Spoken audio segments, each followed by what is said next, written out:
What is happening out there, rotoscouts football fans? Apologies for the minute late start there, gang. Just trying to get some formulas updated real quick for some stuff in the spreadsheet. Let me take care of that while we're saying hi to everybody. What's going on? We've got a good little 7:30 start time on Saturday here to go through this whole game-by-game monster. Try and knock it out in like 2 hours. I think we did about that last weekend. Shouldn't be a problem getting through it this weekend. We've got the board laid out kind of well at this point. Moving some stuff around, adding some fantasy points versus position, which is just, since I've got the wide receivers and the tight ends on the same tab, I got to just put in a quick if-then statement here. And then I got to get the lookups right, which is J through L for wide receivers. If you were watching the show yesterday, you not only got to listen to me suffering my way through sniffles, but you also got to see that I typically use just old-fashioned V lookups for my lookups. Because that's what I learned, and that's just how my brain works. N through P. A lot of people prefer index match, which is probably the better way to do things. But I can just work so much faster usually with good old V lookups. And this should take care of the last one that I need to put in here. As I'm saying that I can work faster that way, I screwed up some formulas earlier when I was putting this together. And I know you guys can't see anything I'm doing right now. Just bear with me one sec. I just wanted to start rather than starting 5 minutes late. I figured I would start and just do this while I'm talking to you for the next minute or two. I think this one's right now. Yep. All right, we should be good. Good to go there. All of this is in. Vegas is updated. Projections are updated. Most recent news, Jimmy Garoppolo going to sit this week. A little debate in the Discord about who's might get in that start. Seems to be some debate around the industry. I'm back. I'm actually looking at the screen now. So what's going on, gang? Vic David's here. Vic looked like he was the first one here. He acknowledges. What's up, buddy?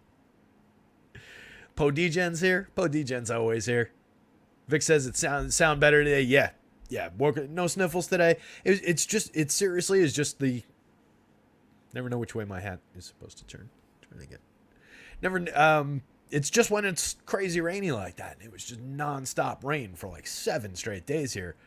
So when I took Joker out yesterday, I just got like walloped with some sniffles and just felt lousy all through that show, after that show, through the night. Filled up the basket back there with tissues. Was not feeling great. Carried through. Got the projections updated. Wrote the groups article, which is up on the website right now.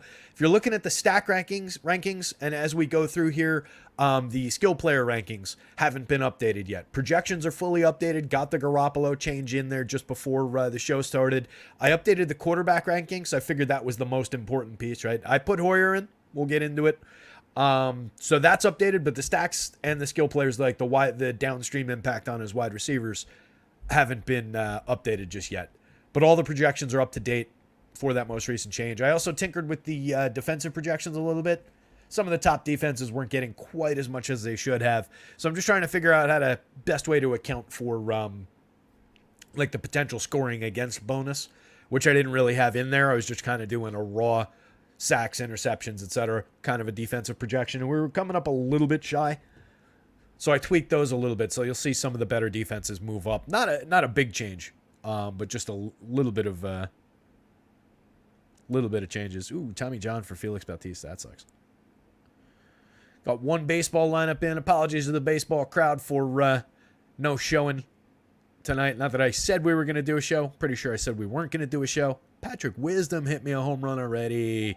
Bottom of the first, and I already got my Patrick Wisdom home run as my one-off. Love it. 3% owned. I went with a Drew Rom lineup. Looks like Drew Rom, I'm only playing one lineup in the Monster. Took 4th in the Monster last night for baseball. Nice little get me back involved and have to make me play this Saturday slate. But what I was getting at now, the Padres out to a good start too. This is a good lineup so far. But what I was getting at was going to be, I just wanted to take the opportunity, since we didn't have a baseball show today, Tomorrow, basically the last day of the season. Probably not going to have a show tomorrow with a football Sunday. So just those of you guys, and we're only here for 14 of us right now, but those of you guys who've been here all season with baseball and everything, just sincerely, and I know I say it a lot, but sincerely, thank you guys. Wouldn't be a show without you guys coming and hanging out every day. So you guys rock, and I just wanted to say that one last time. Or not one last time, but one more time for baseball since I wasn't on air today for baseball. Let's see who else is showing up. We've got King of Smack. Been in Mississippi for a month. Gold Ford, Mississippi. Hasn't seen a lick of rain. Chicago and San Diego smashing early. Says Vic. Yep, going well so far.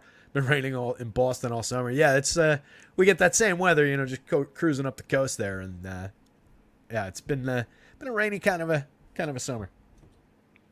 When it's not like all hazy and smoky. Remember the smoke at the beginning of the summer? Thought that was going to be a theme like going on through the year with all that smoke coming down from Canada. Oh, no need for thanks, guys. Let's move on, but did want to throw that out there. Jake Swales is here, currently rolling up. Josh plays DFS. Happy Saturday. Just sat down to digest this slate myself. Perfect timing. Excellent. Blackman's here. What's going on, Blackman? Let's see if we should drop a quick link in here. Oh, wait, I shouldn't pull up YouTube.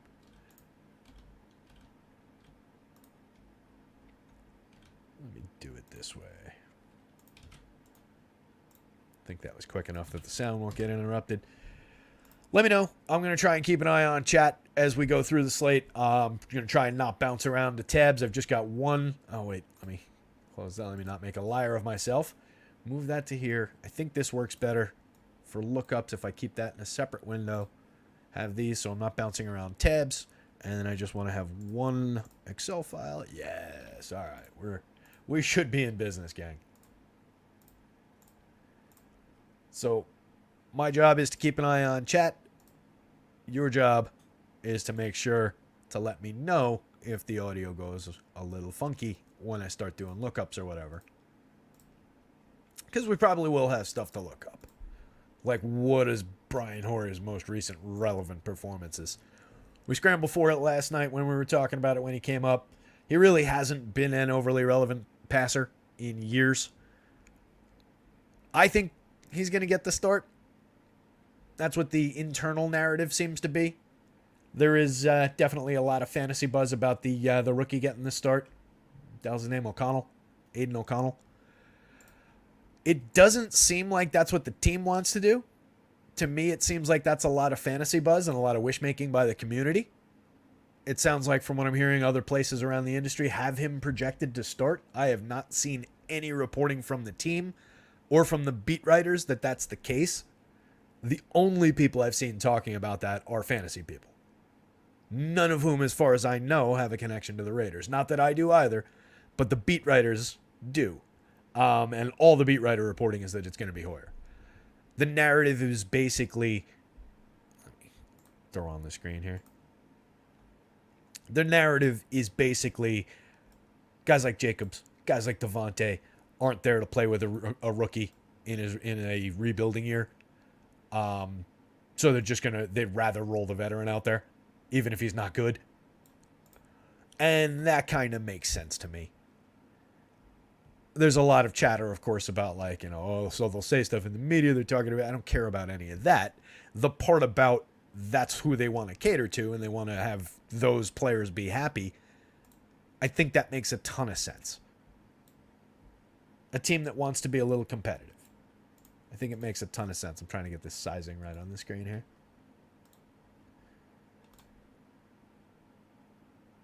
Vic David says he's playing Hoyer. He's been a backup his whole career and he's ready to step in until Jimmy G comes back. That is confidence. I love it. Is this, so you're saying he's Johnny Moxon stepping in? That was his name, right? Varsity Blues. Hoyer. We'll get back to him. How does it sound right now as I'm looking at this stuff in the other window? Just somebody let me know that because I just looked up Hoyer. I wanted to pull up his stats. I've got it in a different window instead of on a different tab, which I think makes a difference. So just as I'm talking right now, just let me know if you guys, if there's been any choppiness in the audio or let me know how it sounds. and then we'll get into to it. Sounds good? Cool. All right. So that's, hopefully we're narrowing down the things that we can and can't do as we talk about this, because football just for me requires a lot more lookups. Like I was saying yesterday, I wish I could just fit it all into one dashboard, because it's such small sample sizes with all this stuff that last week matters. What happened in last week's game or the last couple weeks matter, where I don't need to look up necessarily what happened in the guy's last couple of starts in baseball. And I can't memorize all the targets that all the receivers got. That is beyond my capabilities. So we got to look up some of this stuff. There's just not enough room to fit it on a logical dashboard that makes sense with the human brain. But I think we've got a capable lookup now, which is a plus. So Hoyer, in looking at him, just to start as a starting point, I guess, for the overall show, 2014 through 2016, he had 200 pass attempts each year, or through 2017 rather. 438 was the peak in 2014 when he was with Cleveland. Threw for 3,300 yards that year. 7.6 yards per attempt, 12 touchdowns, 13 interceptions. His next year was technically better. 224 of 369, completed 60.7% of his passes. This is in 11 games versus 14 games. This is with Houston the following year. 2,600 yards, 19 touchdowns, 7 interceptions. Then, handful of games with Chicago. In 2016, he played 6 games, threw the ball 200 times, 1,400 yards, 6 TDs, no interceptions, 7.2 yards per pass attempt. With all, I thought that said Atlanta. So with a combination of teams in 2017, 11 games, 211 passing attempts, 1,200 yards, 6.1 yards per pass attempt, 4 touchdowns, 4 picks. That is the long and short of his career, and then everything else has been little spotty appearances. His peak over the last 6 years has been 65 pass attempts in 2019 while with Indiana. In Indianapolis. I keep saying Indiana. While with the Colts. New England threw the ball 24 times for 130 yards in one game. 5 games with New England in 2021. But threw the ball 11 times, so that's just coming in for moments. Garbage time. Got in one game, threw the ball 6 times last year. Not a lot of work recently. There's not a lot of reason to really have faith in the idea that he's going to be a premium option. I popped him in. I just gave him a handful of points. Jimmy G was projecting out fairly well. Jimmy was in like this range, in like the Matthew Stafford range. Hoyer, not so much. And it's got a downstream impact on the skill players. If I popped the rookie in, I would probably have him projected right around the same, 13, 12 to 14 fantasy points. There's some manipulation that needs to go on since those guys don't have like filled out backbone projections. I can get to like a per game number and then I work it from there. But I would expect that the rookie would be right around this same territory. 12th by point per dollar value. 17th by point per dollar value on FanDuel. That was the DK number first, FanDuel number second here. So I do think he's got obviously capable weapons to work with. And given that he's a guy who's not going to be certainly intimidated by the Chargers defense, a guy who's seen it before, he's been out there, he's not a rookie. Reason to potentially believe there's upside beyond that. There's a little bit of a ceiling, but it seems like a pretty limited option. 49 as compared to like, would I rather have Sam Howell for 5,000? I think I would. Would I rather have on the FanDuel slate 61? He's the cheapest starter on the FanDuel slate. I'll give him that much. Oddly, he ranks out better points per dollar on DK. I mean, I think I'd just rather pay $500 more and go to Stafford with better weapons. Yeah, it's pretty thin either way. However they slice it in Vegas, I think it's the most it is a bit of a downgrade for the pass catchers. As much as Jacobs gets involved in the passing offense, that might be a little bit of an uptick to him just as a safety valve kind of a receiver, and then maybe an uptick to him just in the ground game in general. So it might feed a little bit of a boost to the Jacobs projection and then a downgrade to the receiver projections, which is already accounted for in the numbers, just not in the rankings. But to wind us back a little bit, Vegas is all updated. Anthony Taylor says, dang, I'm late. No, we just jumped in to talk about, I just kind of started rambling about Hoyer, Anthony, because there's a little bit of chatter about whether he would get the start or whether the rookie would get the start in our Discord, and it seems like other places around the industry are projecting the rookie, where it seems to me, based on all the chatter, that Hoyer's going to be getting the start, or based on all the beat writer reporting, the people who are actually in the know. So that's just kind of was the starting point. So you haven't missed a thing, really, Ant, other than me, and welcome, buddy. Good to see you. Pooty Jen says, why are those cheese crackers from Keebler those fucking good when baked? Yeah, because you're high, buddy. Those are so good because you're stoned. 21 people here hanging out. Just ticked up a couple more. Hit the like button.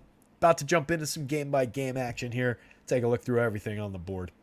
A little bit of line movement in Vegas. Came down 2 full points in the Cleveland-Baltimore game, which I think is kind of interesting. That was one we were talking about yesterday on last night's show. If you guys missed it, we did a little quarterbacks, stacks, and rankings review show last night. That should be up on the YouTube channels. You got to click over to the live tab, I think, to find it, but it's up there. So that one came down a little bit. Makes me like it even less. On the Watson side of things, which we'll get into as we talk about, he's dealing with a shoulder. So that makes me like him even less when I was already not all that excited about that spot. Houston, they tacked on another half point to the underdog. I think it went from 2.5 to 3. And then Dallas went from 7-point favorites to 6.5-point favorites, which is not insignificant for the betting community, but doesn't really have a big impact fantasy-wise. Otherwise, nothing crazy in Vegas. We only went down 1 point in the total in the Vegas versus Chargers game. With that change, I feel like that'll change a little bit more. It seems like Jimmy G's should be worth more than a point, but we'll see how that one goes. Right now, it looks like it only came down a point.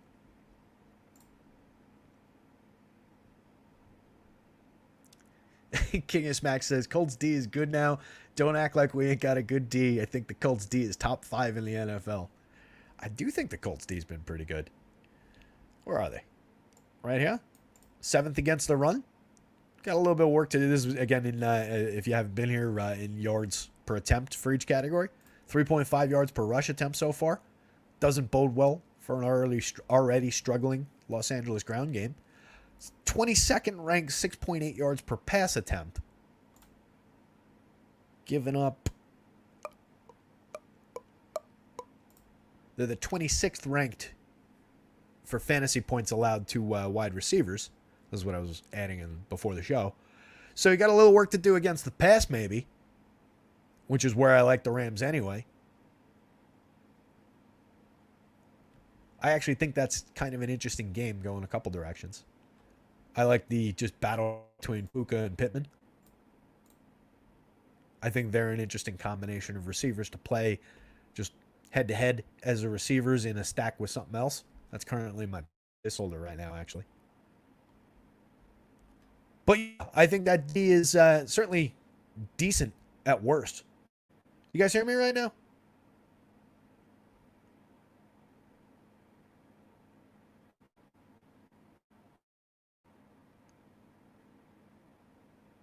I'm getting a... Let me know if you guys can hear me right now, because I'm getting a signal notice all of a sudden that I've literally never seen before. It sounds good? All right. I won't sweat that too much. It went away. New things all the time here at Roto Scouts. King of Smack says that D-line going to get Stafford going to throw 2 picks. All right. Interesting. I do think it's an interesting front, and definitely that ground game I don't like anyway. So like I said, I'm just kind of looking there for passing anyway. That signal thing is back. Let me know if something goes haywire signal-wise if you guys can't hear me or whatever. I'll keep an eye on chat. Let's get into this game-by-game thing before the whole system melts down over here. We got a ways to go. Arizona, San Fran. Let me do this. Oh, wait. You know what? Let me do that for all these. That we're sorted a little bit by team here. We can look at this a little bit sane. So we're going not obviously in order of the way that these are scheduled, because I believe this is one of the last games on the slate, which means I got to scroll way back in the notes. 44-point total. San Francisco favored as monster favorites. 14-point favorites. We did just see Arizona upset Dallas. There's a chance they're a little bit better than anybody thought they were. Josh Dobbs certainly playing a little bit better than anybody thought. But not really overly appealing.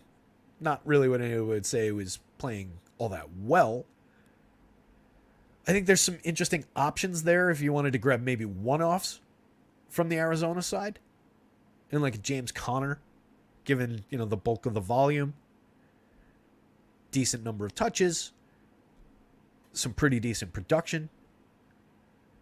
Any one of their Marquise Brown, Rondale Moore, Zach Ertz, their receivers who draw any kind of projection, maybe. I don't know if it's a spot that you really want to start hunting down board, going to guys like Mike Wilson and Trey McBride, the second tight end in the offense.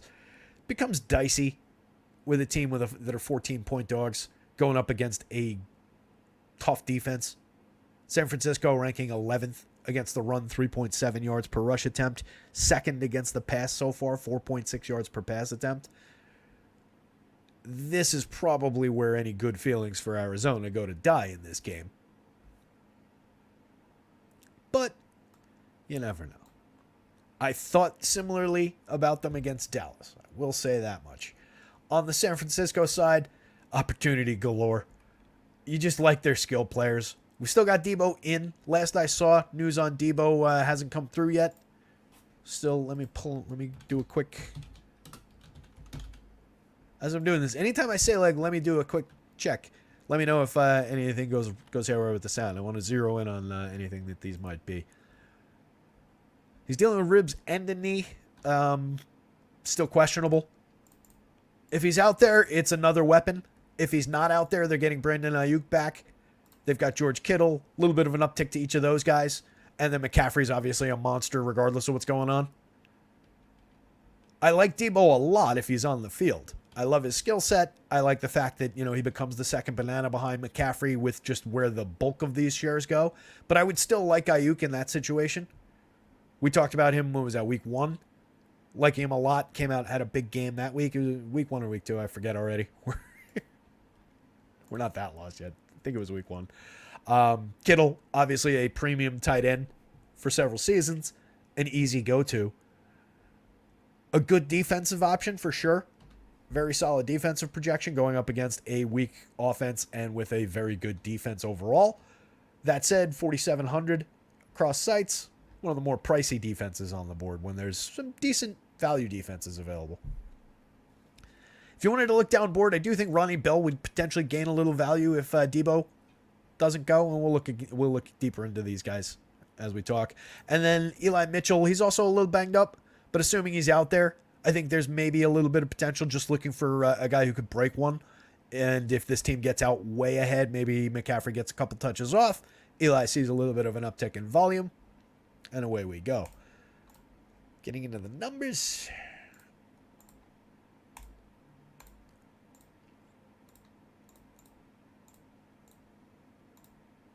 This is the fun part of the show where I got to click in on 3 different tabs.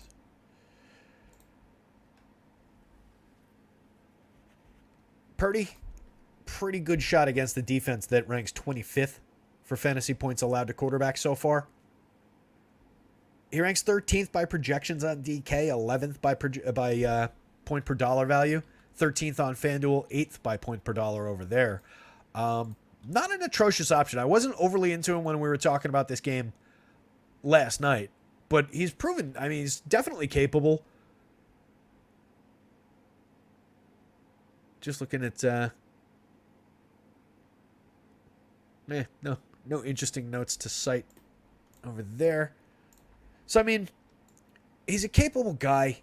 I'm encouraged by the matchup more than anything else.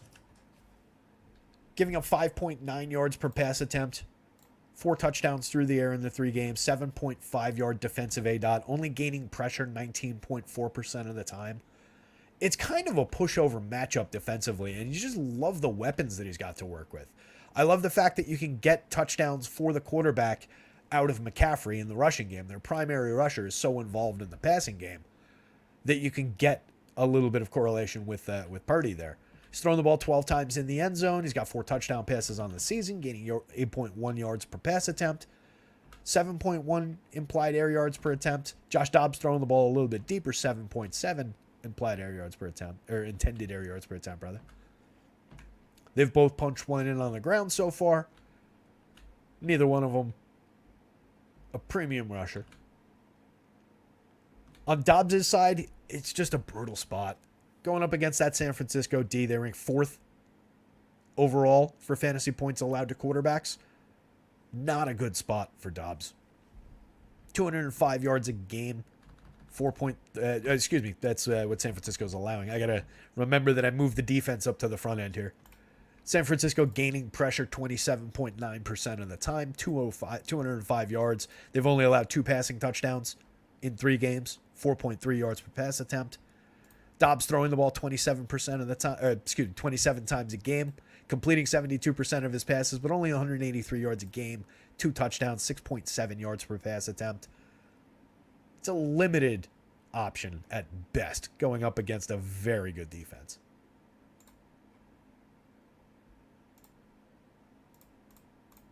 Getting into some ground game.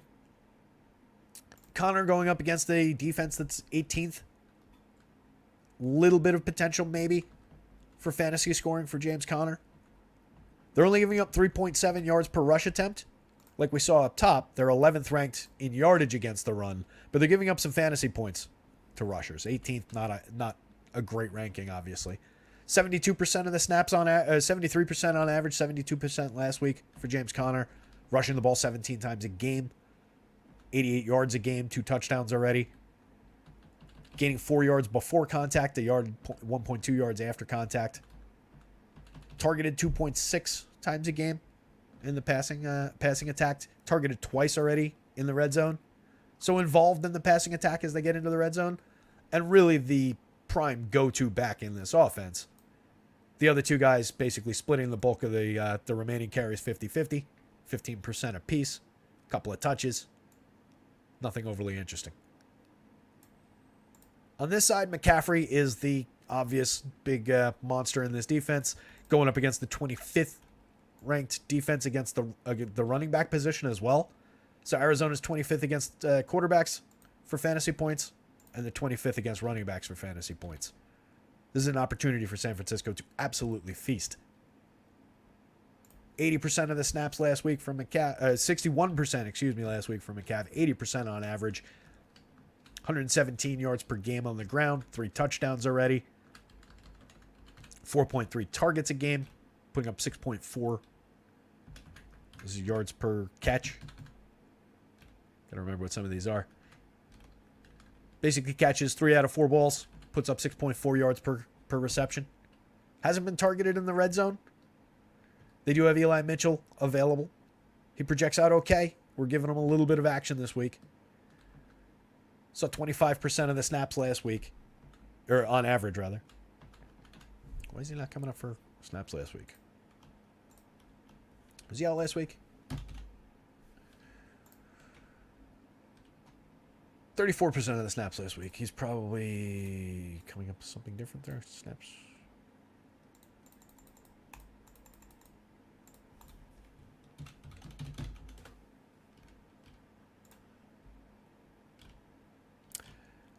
That's why. Hang on. Dummy didn't change the thing. One sec, gang. Let me update those snap columns. That's why. I forgot this has to change. I gotta flag this. I have to change that because the snap column changes every week. This is last week. No? Is it not? Yeah, all right. Average is right. Average doesn't move. The last week column I have to change every week.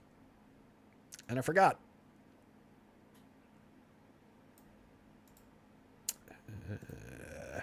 Exciting stuff, I know. This dashboard is kind of brutal to put together sometimes. There's just so many different spots that I've got data, and I pull it from so many different sites. So this is, the receiver one was right. This is 6, right? Yeah, 6. So the receiver one I had changed. So yesterday I had changed the receivers when we were talking, but I had forgotten to change the running backs. Apologies about that. All right, 6. Let me flag it here too so I remember. Hopefully it being in yellow will make me remember from now on. All right. Just real quick to get back to... There you go. So Mitchell saw 34% of the snaps last week, with McCaff getting 61%. It's about the right split. 80-25 on average. About 8 touches, 8 carries, 8 to 10 touches a game. For Mitchell, he's targeted twice a game. Not targeted in the red zone either. I do think there's ability there. I do think for the price, he projects out okay on both sites. Ranks 31st by point per dollar on DK, 29th by point per dollar on FanDuel. When we're just hunting for cheap running backs, he's on the board. There's guys like Latavius Murray who have a little bit more touchdown equity, touchdown potential. But I think Mitchell's got the talent. He's got the opportunity, especially if this team gets out way ahead. If they're up, it's a 14-point spread.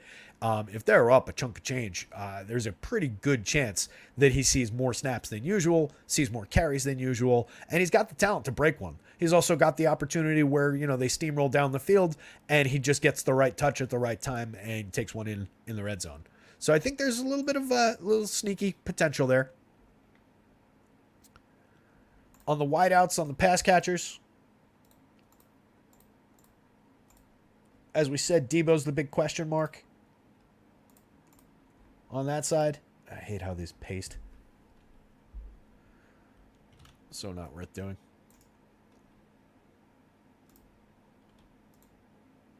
What's the T? Gotta remember that. I just hate when they're all different fonts. I don't know why when I paste it in from one sheet to the other, it goes wonky like that. Marquise Brown, 29th ranked best receiver on the Arizona side. Not ideal, but Rondale Moore pulling a very good value mark, first by points per dollar value on the DK slate. I don't know if I buy that completely. He's only 3,300. Going up against a pretty stout defense overall that should be pressuring his quarterback. His quarterback's already kind of a not top end guy. Let's be nice to Mr. Dobbs. He is very, very cheap, and he projects out all right. 41st on FanDuel makes a lot more sense in the points per dollar game to me. But they are 16th against wide receivers. He does have that going for him. So on the right day, Rondale Moore makes something happen and pays some dividends at that position. I can't imagine he's going to be very highly owned. Drawing 12.5% of the targets, only a 3.5 yard ADOT so far, putting up 5.5 yards per target. Yet to get in the end zone. Has he been targeted in the red zone? I imagine he has. 1 red zone target. Marquise Brown and Zach Ertz leading the way in red zone targets in that limited offense. 4 targets for Brown, 3 targets for Ertz. Brown scored twice. He's also leading the team in target. Well, they're splitting the lead in targets. 7 targets a game. 27.5% of the volume for Marquise Brown. 10.5 yard ADOT. Michael Wilson getting only a few looks a game, but they're at least downfield. 16.8 yard ADOT. 17.89 yards per target so far. Hasn't scored. Only getting 3 targets a game. Trey McBride getting another handful. 2 targets a game. 7.5% of the volume. 46% of the snaps on average. Saw 51% last week. Out there a little bit of the time with Ertz, but kind of a limited option right now when with Ertz out there and healthy and drawing much more of the volume. Overall, not a great opportunity, even with the way that San Francisco ranks for fantasy points against the wide receiver position. I don't love it. San Francisco 10th best against the tight end position. Not ideal for Zach Ertz. It's going to be a very limited window for passing. So maybe some shares of Rondale Moore for sneaky value. You know, this takes these limitations into account. Let's see if I can shrink this. Just want to be able to keep an eye on chat in a different window when I'm over here.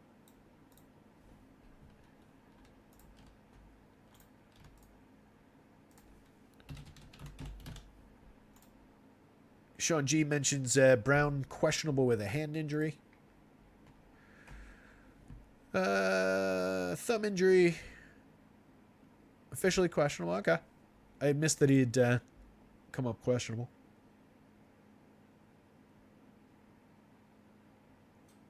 I guess he got hurt at practice?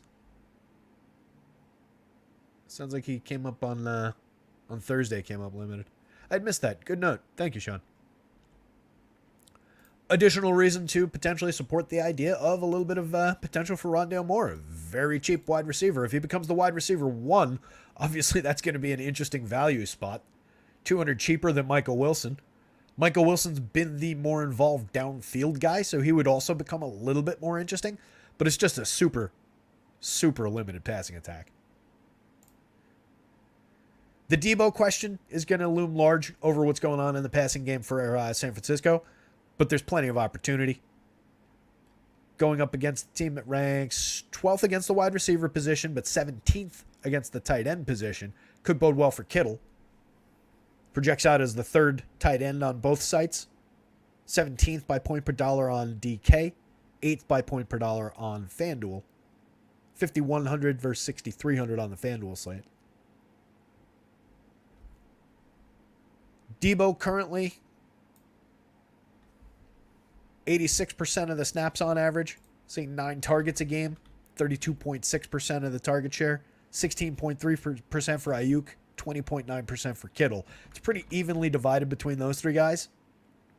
And outside of that, you're kind of limited.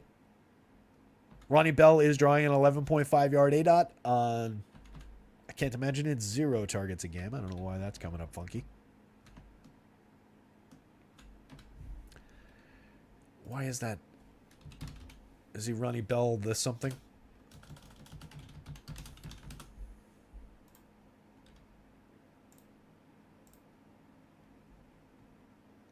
Hey, so 2 targets last week.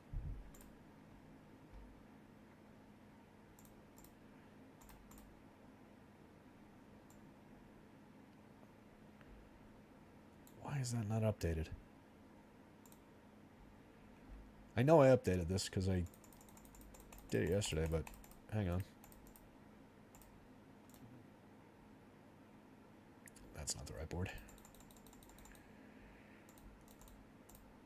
Where the hell is the 22 targets?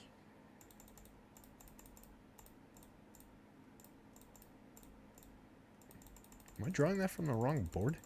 Bear with me.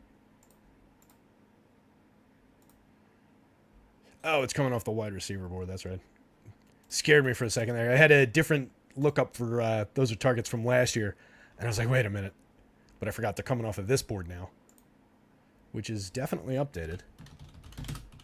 It's so irrelevant to look up why Ronnie Bell's not drawing. Okay, so this just wasn't updated after. That's weird.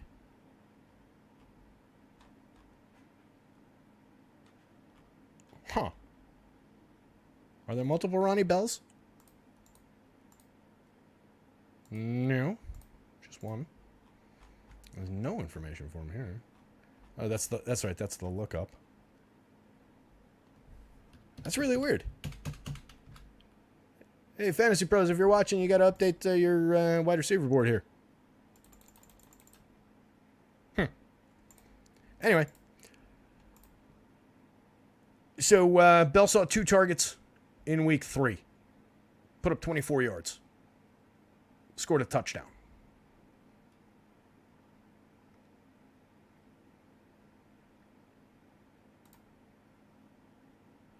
Bell on KC, Bell on San Francisco.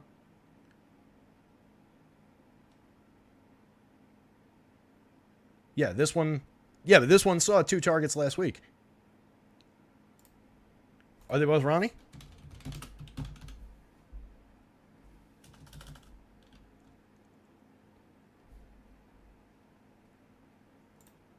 Either way, none of this matters. That's a waste of 5 minutes. So if Debo scratches, I do think there's a little bit of an uptick downstream for the receiving core. But primarily, I'm interested in Brandon Ayuk, George Kittle, and I'm interested in both of those receivers, even if Debo does play. There's a lot of mouths to feed in that offense when they're all out there, when they're all healthy, but they're all very good. So I don't mind going to any one of them in, even when all 4 guys are out there. I'm including McCaffrey in that. It's a really good 4-headed offense in terms of their skill players. So it's really ideal for stacking in terms of being able to mix and match things. You can go to whichever one is less popular than the others. Ayuk will tend to fall by the wayside unless he's significantly less expensive than Debo, which is not really the case this week. 7,600 versus 8,000 on FanDuel, 69 versus 62 on DK. So I do think he's a very good 1-1A kind of a situation there. And then they've got a premium tight end going up against the 17th ranked defense against the tight end position for fantasy points this week. A lot of it relies on Brock Purdy. Got to go out there and play well. But I think my opinion of him is improved kind of in line with about where he's ranked on my board here. So I don't mind him as much as maybe I was implying yesterday. Because the sniffly nose was getting to me. I was like, Brock Purdy, screw this guy.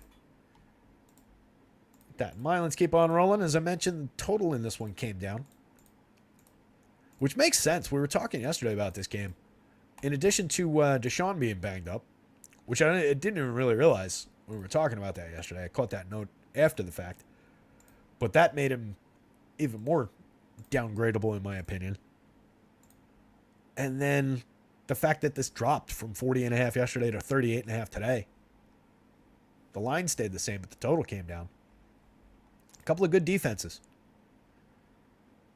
Cleveland currently ranks second with 2.8 yards allowed per rush attempt. First, 3.9 yards per pass attempt.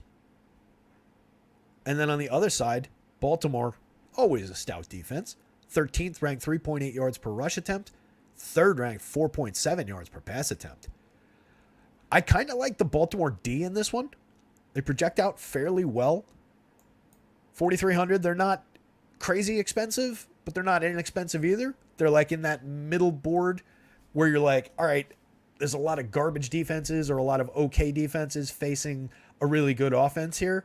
I think Baltimore, for my money, is... that was the Cleveland defense, wasn't it? Excuse me. 4,100, 3,200 for Baltimore. So even a little bit cheaper than Cleveland. Had the wrong defense. I'm really bad at getting the defenses right when I'm talking about which defense is which. The stats I was reading off were correct. Those prices I just gave were incorrect. But my point stands. Baltimore going up against this Cleveland offense that I don't think is as skilled overall as the Baltimore offense. I kind of like them from that mid-range. I think they're the most interesting, highest potential upside, especially if Deshaun goes into the game banged up. That becomes really interesting. Both quarterbacks project out well. They're both super talented guys. I do think that if Deshaun's out there, odds are he's pretty much fine. Both guys can score with their legs. Both guys can score with their arms. They've got capable weapons, but I prefer the weapons, limited as they might be, on the Baltimore side. I think they're just Mark Andrews, Zay Flowers peak higher than basically just Amari Cooper. The ground game pretty limited in Cleveland now. The down depth chart receivers a little bit limited. So really for me, I prefer the Baltimore skill players. It's also why I prefer the Baltimore defense. Going up against, it's Deshaun and Amari. And if you stop them, have at it. AJ, nothing official that I've seen yet. My speculation is Hoyer. Other places seem to like O'Connell, the rookie. But internal beat reporting and everything around the team outside of the fantasy circles seems to be saying that Hoyer is 100% getting this start. That's been the word since Thursday. Nothing has changed outside of fantasy community saying, I really want the rookie to start. Why aren't they starting the rookie? And so on and so forth. I think just everybody doesn't want Hoyer to play this game, but I think Hoyer's going to play this game. Not this game. That game. We'll talk about it again when we get there. We've talked about it 3 times now. So this one for me is, some defenses. Maybe I grab some skill players. I can certainly roster Mark Andrews in most situations, even against a good defense. But yeah, I am a little bit concerned about overall just the upside here. And it takes my opinion of both of the quarterbacks down a little bit. Just going up against if they're taking away a lot of the skills, we get limited around the quarterbacks having to win it with their individual talent rather than a lot of upside for their offense in general. So I don't love it. As far as Mark Andrews goes, too, the Browns have been really good against the tight end position this year. We'll get to that in half a second. Let's jump in on the quarterbacks. Obviously, both guys are skilled. They rank out well. Deshaun ranks 7th on the DK board, 4th by DK point per dollar. Lamar not far behind, 9th by points, 22nd by points per dollar. He's significantly more expensive than his opponent. On FanDuel, pretty big price difference again. Deshaun 7th and 4th by point per dollar. I don't love it. I might have to take a look at that. And actually, you know what? That doesn't yet account for the 2-point downgrade in the Vegas line. I haven't updated the projections for that. So this will come down a little bit around Deshaun, given the 2 points coming out of the game. Overall, I think I don't want to say he's the better option. He's the better option for the money. So like from a DFS value perspective. But between the two, I don't know that he's the better option full stop. Lamar is going up against a Cleveland defense that ranks 1st in limiting fantasy points for passers.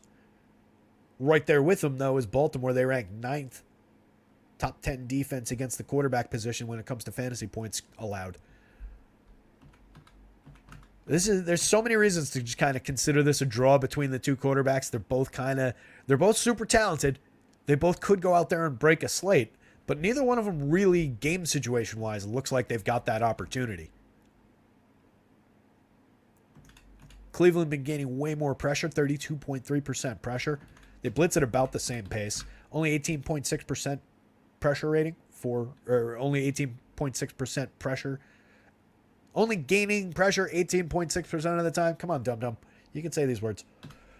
11 sacks on the board so far already for Baltimore.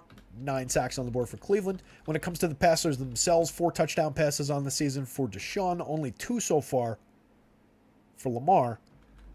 Lamar's throwing the ball less, 28 times a game versus 34 times a game. Supports the idea of Deshaun being the better choice. 9.5 intended air yards per attempt, so Deshaun's working the ball a little bit more downfield, or attempting to anyway, just not completing too many of them. 4.3 yards completed in the air yards per attempt completed, 4.7 for Lamar, despite only a 6.9 intended air yards per attempt. 7.1 yards per pass attempt for Lamar, 6.6 for Deshaun. Frustrating to talk about. Both guys have run the ball in. 1 for Deshaun, 2 for Lamar. 193 yards on the ground already, 10.7 rush attempts per game. Some design runs for Lamar, part of that offense. Obviously hyper skilled in that part of the game. I just don't love the situational aspects of this game. Low total, 2 good defenses, a grindy, just think, not that we want to do this, and not that it's predictive because it's entirely different players on the teams, but so many grindy games throughout history between these two teams. It's just a defensively oriented franchises, defensively oriented schemes here. I think it's a game for defense. I think it's a game maybe you poach someone out of one of the passing games, but I don't love it. Maybe a Jerome Ford pays off, projects out okay. Again, by value, looks good. 3rd by value at running back, 5,400 on DK. 5th on FanDuel for 11 points. 6,400. It's tough, though. They rank 16th against the running back position for fantasy points allowed. So kind of a middle of the board situation, or the exact middle. On the other side, Cleveland, 2nd best in the league at limiting fantasy points to the running back position. And you've got kind of a multi-way split here. Justice Hill is back. Kenyon Drake probably won't be out there. I'm going to take him out of the projections.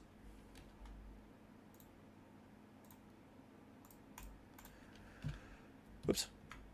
Justice Hill expected to be active and back out there. an interesting, elusive runner, but I have no idea between him, Gus Edwards, and Melvin Gordon where the ball's necessarily going.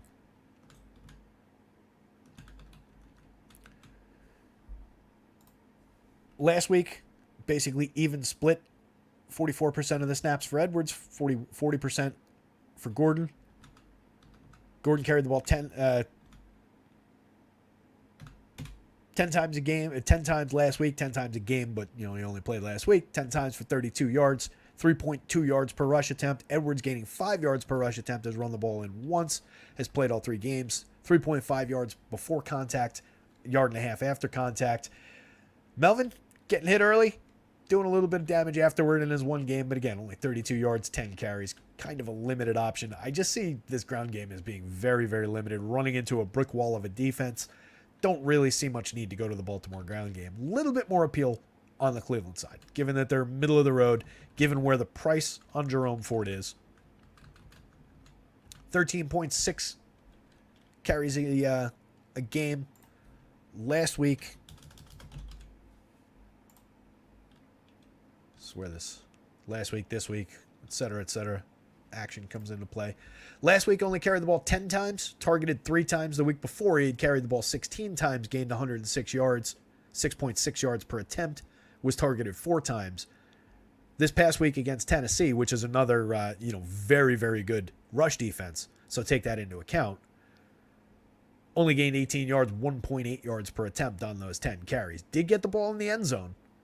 Also scored through the air. So on his very limited volume last time, he got in the end zone twice. Outside of that, not that much appeal from what he had last week, but he'll probably have a little bit more to work with this week. Not completely unappealing given how he ranks out for value. I don't think we go down board to Kareem Hunt. Got involved for 20% of the snaps, carried the ball 5 times. So 3 targets. Maybe he poaches some receiving opportunities. Ford was also targeted twice in the red zone so far. 2.3 targets a game. So really on the ground, Jerome Ford for value and limited priority.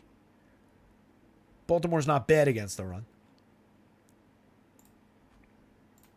In the passing game, like I said, I think maybe you can pick one of these guys off for a little bit of potential, probably from the wide receiver core for Cleveland.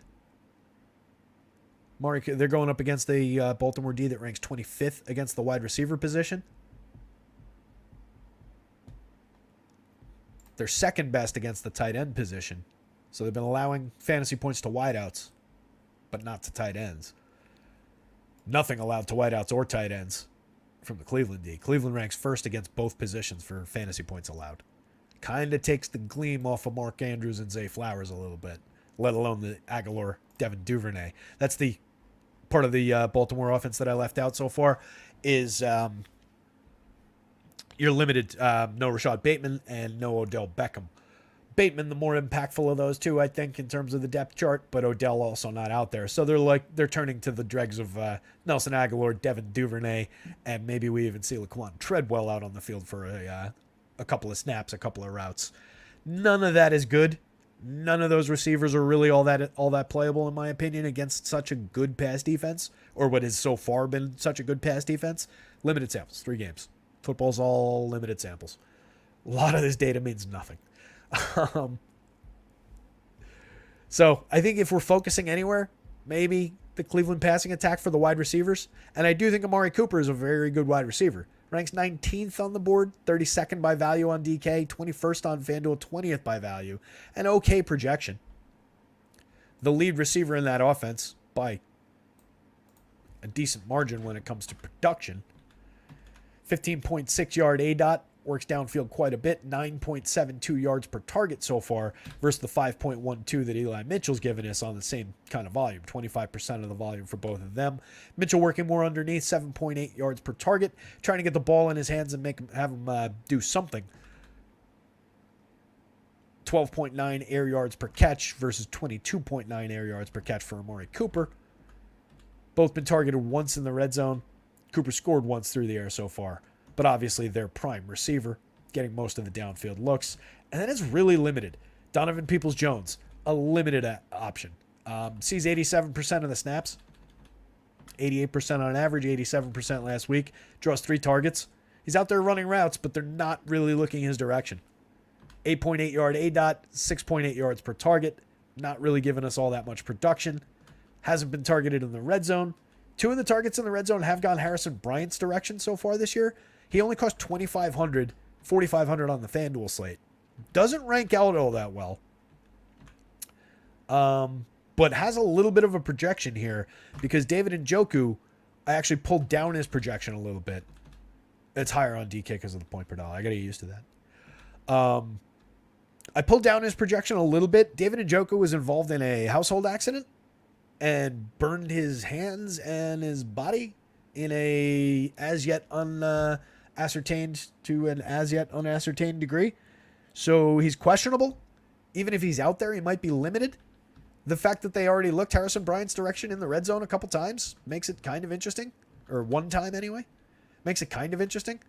Njoku hasn't really been playing all that well anyway.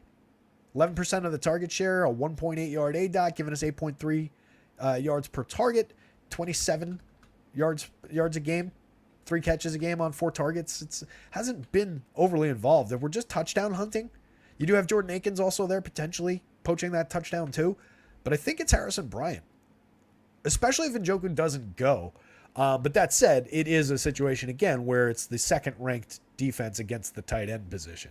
So how much do we really want to focus on the second-string, downstream, maybe he gets a target or 2, kind of a tight end option? Pretty limited. So maybe it's some Amari Cooper. I don't really like the Elijah Moore. I do think he's got talent, but hasn't done a lot yet. Doesn't rank out well. Doesn't project all that well. Nothing really for the Peoples-Joneses of the world or the tight end position here. And then I think Mark Andrews and Zay Flowers, hyper talented guys. Andrews ranks out well, second overall by projection against the tight end position. Shouldn't be ignored. Points per dollars right there because he's Mark Andrews. He's going to project well. But this defense has been good. So just kind of like limited skill player options here. Tough to say whether I would stack this game all that much or not. I do think you can run either quarterback naked if you wanted to. But again, even against the against the quarterback position, both defenses are good. Just not a lot of scoring available in this game. 38.5 point total is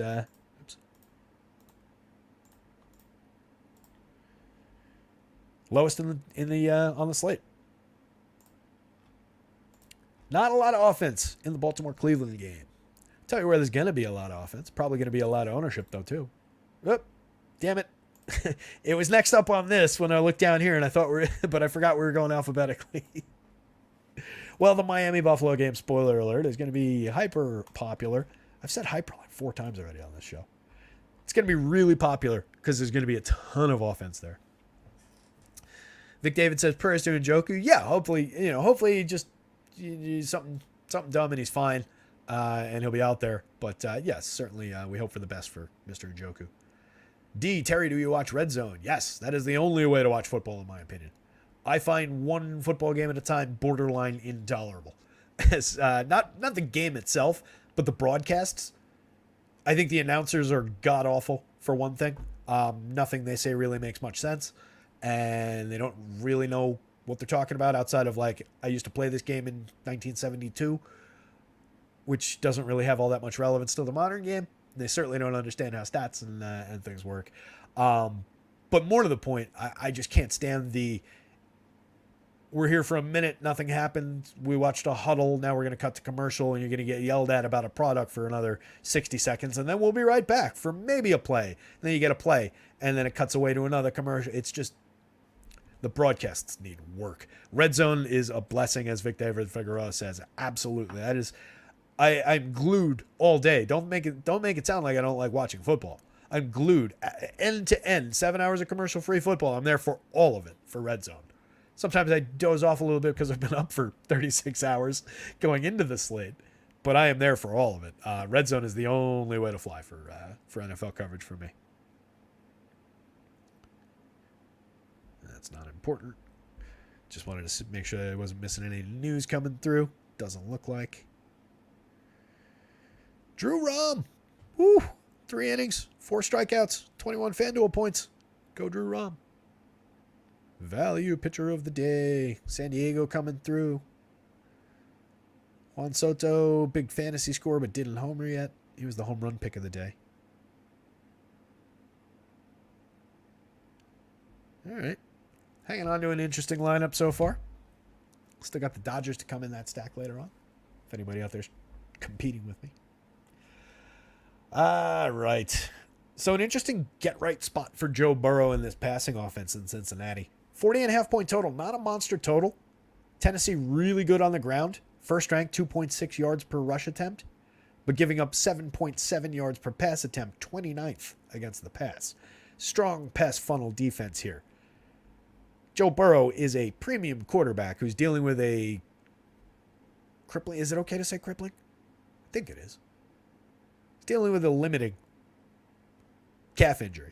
Hasn't been able to throw the ball out downfield. Hasn't been able to get the hang on to the ball and do what he normally does in the pocket.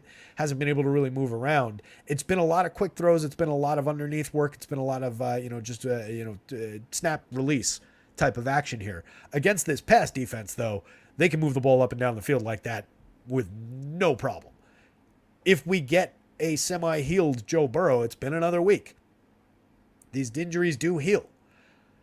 Eventually, Joe Burrow is going to be able to get the ball, to hold on to the ball, let the patterns develop, throw the ball downfield again. I really like the opportunity for some under-owned Joe Burrow, some under-owned Chase, Higgins, Boyd. Tanner Hudson probably going to be the more involved tight end, or if Smith out again this week. But really like the opportunity in the pass game. And then it's difficult to say off entirely, but I am very disinterested in Joe Mixon this week. Just running into a wall of a defense. Again, 2.6 yards per rush attempt. All they do is stop the run. Mixon a little bit involved in the passing game for Cincinnati for sure. Capable guy, but was already kind of middling in his performances, in my opinion. Wasn't a spot I really loved going to. So going up against this D, I don't love that spot. On the other side, everything about the Tennessee offense is kind of limited. They do have opportunity. Primarily Cincinnati giving up 5.1 yards per game per rush attempt, 28th ranked, 6.3 yards per pass attempt, so decent opportunity through the air, middle of the board at least, and a very good opportunity on the ground. Could be an interesting get-right spot for Derrick Henry. If they give Henry the ball, if he gets his volume, he could have a good day. That's kind of an interesting run back. I do think this game does provide a one-way stack. It's the Cincinnati stack, Joe Burrow, Chase, et cetera, with run backs from either Henry or Hopkins. Outside of that, we're kind of limited. We're dealing with Ryan Tannehill having to deliver the ball, doesn't really project well. He's a capable enough guy. He has had big games in the past. He does have a premium wideout in DeAndre Hopkins to work with. Chigakonkwo hasn't been great at the tight end position. We are limited without Burks. A lot of names. Burks is out this week. So we get to deal with Nick Westbrook-Ikini, Chris Moore. It's pretty limited downstream for the Tennessee Titans here. So really I'm primarily interested in Henry and Hopkins, either on their own in just out there in the universe lineups that they fall into, or as run back options against Cincinnati stacks. Outside of that, not much there on the Tennessee offense.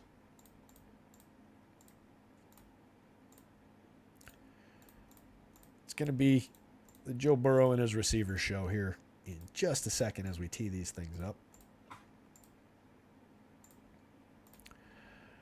So Burrow ranks 6th on both sites by points, 9th on DK point per dollar at 6,500, 6th on FanDuel point per dollar at 72, going up against a 23rd ranked defense against the quarterback position for fantasy points.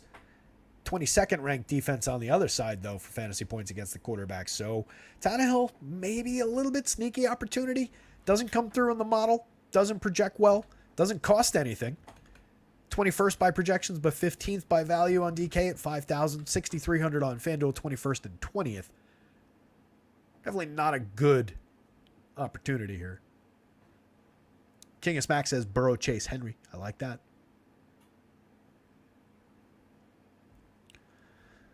Vic saying, can't fade Miami, Buffalo. Not many ways to gather DFS points that won't exist nowhere but Chargers game and Denver Bears. Yeah.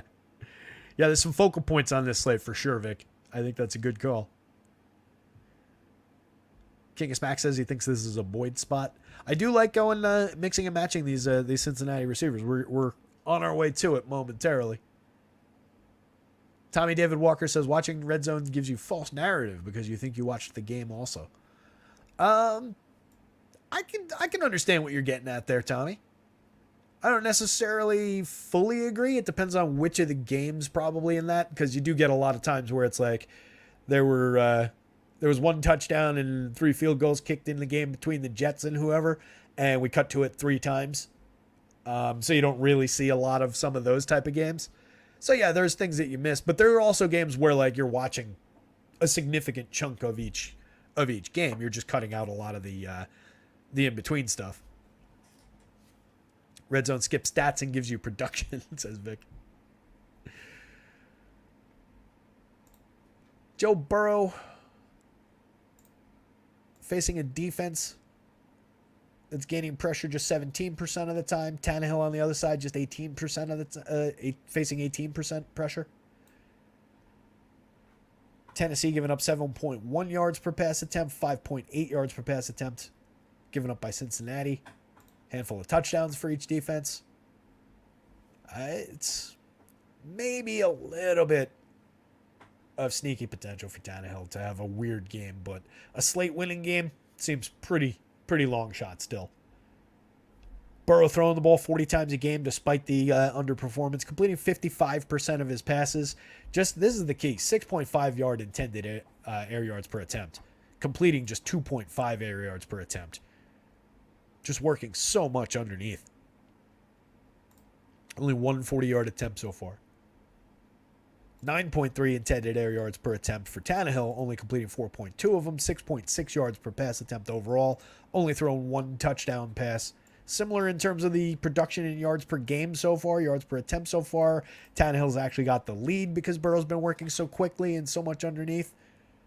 But, come on. We know who the better quarterback is. We know who's got the much better weapons to work with. Stealing a note from our pals over at Fantasy Pros. I wanted to grab this one because it's important. Burrow, 3rd lowest time to throw, 2nd lowest ADOT, 3rd lowest yards per pass attempt among starting quarterbacks. They're just trying to deal with his injury. If he's not going to be able to bounce around back there for a second and let the routes develop, they got to get the ball out quick. That's what they've been doing. But the volume's there. And again, these injuries do heal. On the ground, we're basically dealing with a couple of feature backs. Tajay Spears cutting into the Henry volume a little bit. 56% of the snaps last week. Henry only saw 38% of them. Obviously a big swing there. In the one game that they won, Henry got most of the carries. Had a, not monster Derrick Henry game, but a better Derrick Henry game. Overall, still 17 attempts per game. 3.2 yards per rush attempt. Spears out rushing him in terms of per attempt, 5.5 yards per attempt. Henry's got the only touchdown on the ground so far.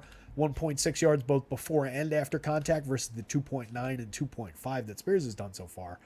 So the cheap running back arguably outproducing the star or the workhorse, but we can't do anything but project Derrick Henry to be the favored back here. That said, so far 9th best Cincinnati against the running back position for fantasy points allowed. And then Tennessee 7th best against the running back position for fantasy points allowed. But basically a brick wall when it comes to yardage allowed. It's their focal point, 2.6 yards per rush attempt. Joe Mixon getting the most snaps out of any running back in this game, 72% on average, 75% last week. Carrying the ball 15 times a game. Scored just once, 4 yards per rush attempt, out rushing Derrick Henry a little bit. 1.7 yards before, 2.3 yards after contact. Still capable on the ground, capable in the passing game, 4 targets a game, bringing in 2+, 7.3 yards per reception. Seen 1 target in the red zone. He's still very involved in the offense. I just don't know how much I want to go to a, correctly priced Joe Mixon. Correctly priced for who he is in the slate at large, but not necessarily correctly priced for him against this defense that he's got to be facing. 19th by FanDuel points, 19th by DK points, 26th and 31st DK to FanDuel by value. Not a great spot. Derrick Henry, the more interesting of the two running backs, I think. The passing game, it's all Cincinnati and D-Hop. It's really all that's really interesting here. Starting on the Tennessee side, going up against the defense that ranks 14th against the wide receiver position. They do fall to 27th. Maybe it is a Chigakonkwo opportunity. Now that I'm seeing that. Yeah, stupid name lookup. It's not his fault.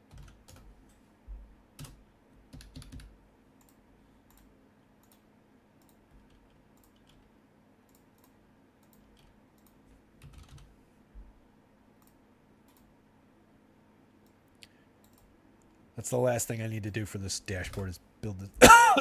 Excuse me. Snuck up on me. I was like clutching my pearls like an old lady. He's still not coming. Wow. Fuck. Did I not just change his name? Am I looking at the wrong spot here? What the hell is going on? Wide receiver advances. Oh, you know what? That has two tables on it. It's so annoying.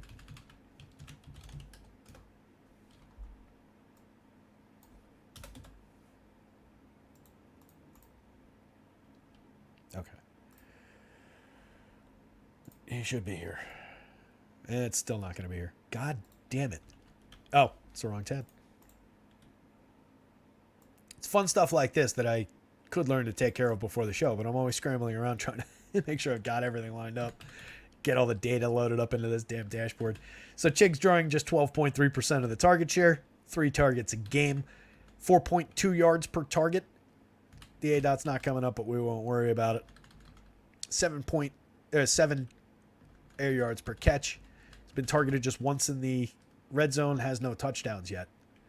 But going up against the pass defense that ranks 27th against the tight end position is kind of interesting. He projects out as the fifth overall tight end by fantasy points, first for point per dollar on DK, fourth and first on the FanDuel slate. Hasn't done anything for us yet, but maybe this does become a potential opportunity for some cheap shares of Okonkwo.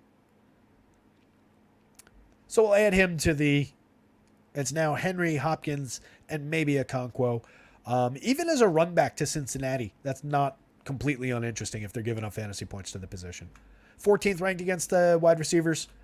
Hopkins just kind of stands alone. 5,800 does have value. 14th ranked overall on the DK slate. 14th ranked on FanDuel. 7th for value on FanDuel. 10th for value on DK. Definitely the more interesting of their wide receivers. These guys are dart throws at best. Westbrook-Ikini drawing a 12.3% target share. 5.8 yard A-dot. Chris Moore's been the downfield shot, 25.4 yard A-dot, 2 targets a game in his 3 games, 6.2% of the volume. No targets in the red zone. You just got to hope for that long bomb for cheap. A very large field tournament dart throw at best. They will see increased opportunities, these two guys. But you could also see the narrative where a lot of those Burks targets just go Chig's way, and then the rest of them just go DeAndre's way, or they're just running the ball.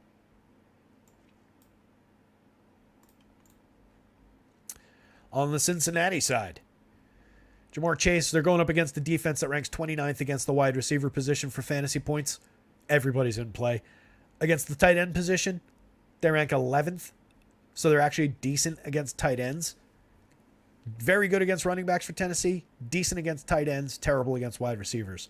So that just plays up to these 3 skilled wide receivers that Joe Burrow has to work with. If we get anything in terms of being able to throw the ball deep for Burrow, it could be a field day here. And you've also got Tanner Hudson in as the backup tight end anyway, with Irv Smith out. Irv Smith? Whatever his name is. So I think it's a limited tight end position anyway. And I just really want to get invested in some of these wide receivers. 11 targets a game for Chase, 9 targets a game for Higgins, 7 targets a game for Boyd so far. 27, 24, and 17% of the volume. Just three top-end wide receivers that are out there all the time, running routes all the time, gaining targets. Boyd working primarily underneath, only a 4.7 yard ADOT, 5.05 yards per target. Targeted 7 times a game, though. Has he been targeted in the red zone? Just one look in the red zone. Splitting the red zone target so far between Chase and Higgins, which makes a lot of sense. We know that they're their primary options. But the fact that Boyd just draws targets, the fact that he played 92% of the snaps last week, 83% on average, there's opportunity there against a pass defense that, for as bad as they are, they're going to have to focus on Chase and Higgins. So could create opportunity for Boyd, like somebody in the chat was just saying before. King of Smack called it. I think this is a Boyd spot. I don't disagree. It's a receiver that I like working into the mix because people don't go there like crazy. He only ranks 41st by fantasy points on DK, but 25th by value at 4,100 with a not uninteresting projection. A little bit lower projected on FanDuel because of the PPR of the situation. Falls to 37th by value, 5,600. More interesting on DK, but definitely an option. For a receiver that cheap, getting targeted 7 times a game in and of itself has value.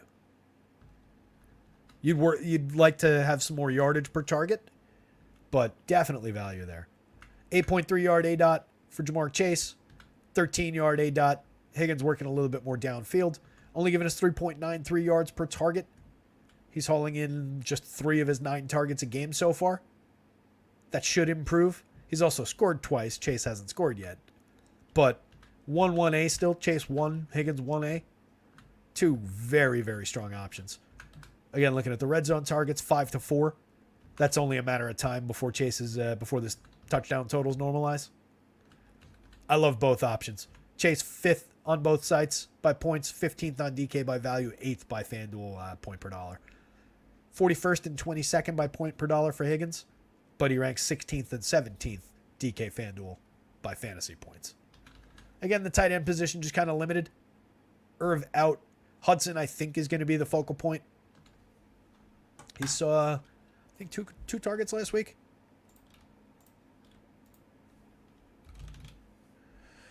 Oh, there's way too many Hudsons to do it that way. What's his name? Tanner Hudson.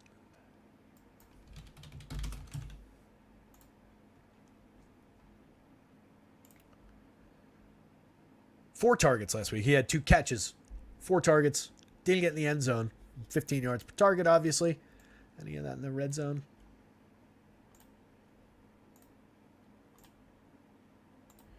Where'd he go? No looks in the red zone in the limited action so far. It was just the one game last week, but he saw 4 targets. I mean, that's at least somewhat compelling for a cheap guy at the position, but he doesn't project well. He's not going up against a great opportunity in that passing game. I think everything just funnels through the wide receivers. So Joe Burrow, Cincinnati wideouts, definitely strong options. A little bit of interest in Hopkins and Okonkwo. A little bit of interest in Derrick Henry. No real interest in anything else on the ground. No real interest in Ryan Tannehill. Moving right along. We're going to blow past that 2-hour barrier, I'll tell you that much. Here's a game I'm interested in. You will note that Justin Fields projects absurdly well in our model.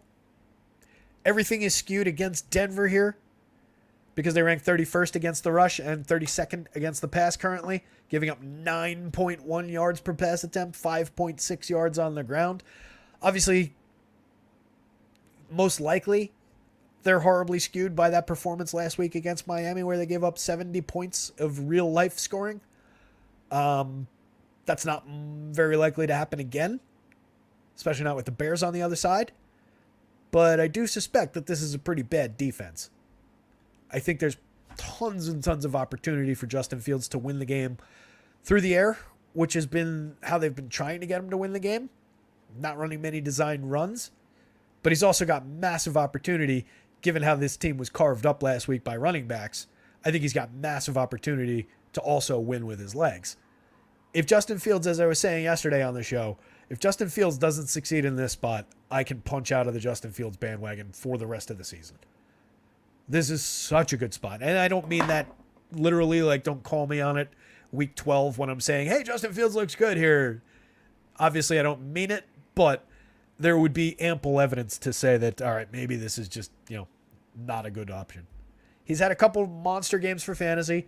He's a mediocre quarterback when it comes to throwing the ball overall, but he's got major opportunity against this defense. 46.5 point total in this game, too. A healthy total. Denver, capable of keeping up. Russ Wilson playing pretty well. Good weapons to work with in Jerry Jeudy and Cortland Sutton. Less so on the ground. I don't love the ground attack, but he's got a very good deep threat in Marvin Mims, who's only seeing a couple targets a game, but is not uninteresting. So I think that we do have the ability for both teams to stay in this one, run the total up a little bit, do a fair amount of scoring. Chicago's defense ranks 8th against the run, 3.5 yards per attempt against the run, which doesn't bode well for Javonte Williams, and Samaji's barely involved anyway. But they're giving up 8.7 yards per pass attempt, 31st. There could be a lot of fireworks here. A lot of action through the air, a little bit of a dogfight, whatever other airborne, hopefully not a Hindenburg when it comes to Justin Fields. What other airborne things can we get in there? Not exactly the Wright brothers inventing the idea that there might be a lot of passing in this one. All right, that's it for the air-oriented discussion. Let's get into the position breakdown.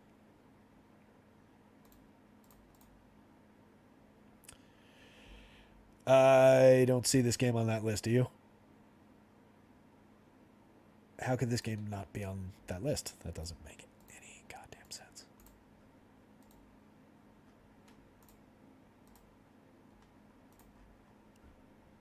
There they are. Chicago, Denver, Chicago. I was looking for Chicago, Denver. Because again, dumb.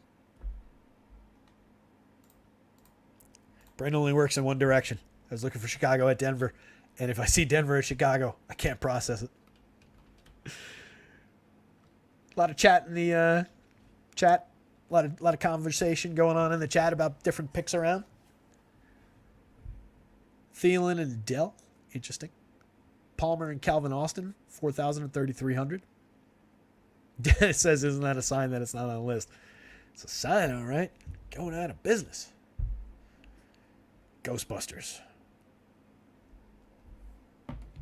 Anytime somebody asks, is that a sign? That's the only sign-related quote that I've got in my brain. I'm sure there's a good one from the movie Signs that I could probably conjure at some point, but that was the one that was there.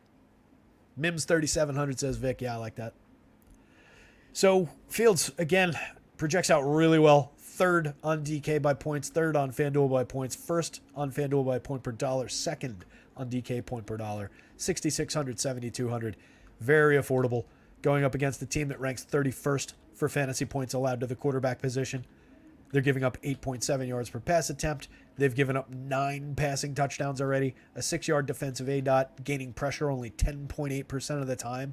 So Fields presumably will have the opportunity to stand there and say, should I throw the ball? I shouldn't throw the ball. Let me run the ball. And then he'll take off running and hopefully do well. All the opportunity in the world for Justin Fields here. He's going to completely fail and tank like 30% of my lineups. Russ Wilson on the other side. Defense only gaining 16.7% pressure, only blitzing 14.8% of the time. They rank 28th against the quarterback position. Not a lot defensively to worry about here. Russ throwing the ball 35 times a game. Fields throwing the ball 29 times a game, basically. Russ completing a much higher percentage, throwing for way more yardage, has thrown 6 touchdowns already to Fields' 3. Fields has more interceptions than he does touchdowns so far. He's only throwing for 6 yards per pass attempt versus Wilson's 7.6. 8.2 intended air yards per attempt versus 6.9. We know who the better of these two quarterbacks is when it comes to everything but the rushing game at this point. Fields, 8 rushes a game, 109 yards, 4.5 yards per rush attempt. Technically, Russ is outrunning him when it comes to a per attempt, 8.1 yards per rush attempt, but he's only running the ball 2.3 times a game. Fields is obviously the guy that we're looking to on the ground here. A lot of looks for both of them in the working in the red zone. 19 pass attempts in the red zone so far for Russ, 11 pass attempts in the red zone for Fields. Do like the upside for Fields to run one in. throw 2, rush 1, and we're probably in business with Justin Fields here. But I do like the opportunity for both these teams to stay in the game. Russ ranks 12th by fantasy points, but 7th by value on DK. A little bit worse on the FanDuel slate, where he costs $7,500 versus $58. He's very cheap on DK. The lousy part about the run back against a Denver stack, if you go to Chicago, is I don't love the Chicago skill players as much as I like Justin Fields. I do think DJ Moore is your most viable option as a run back play. But this Denver stack, especially if you go like Russ with Mims, not that this is selected here.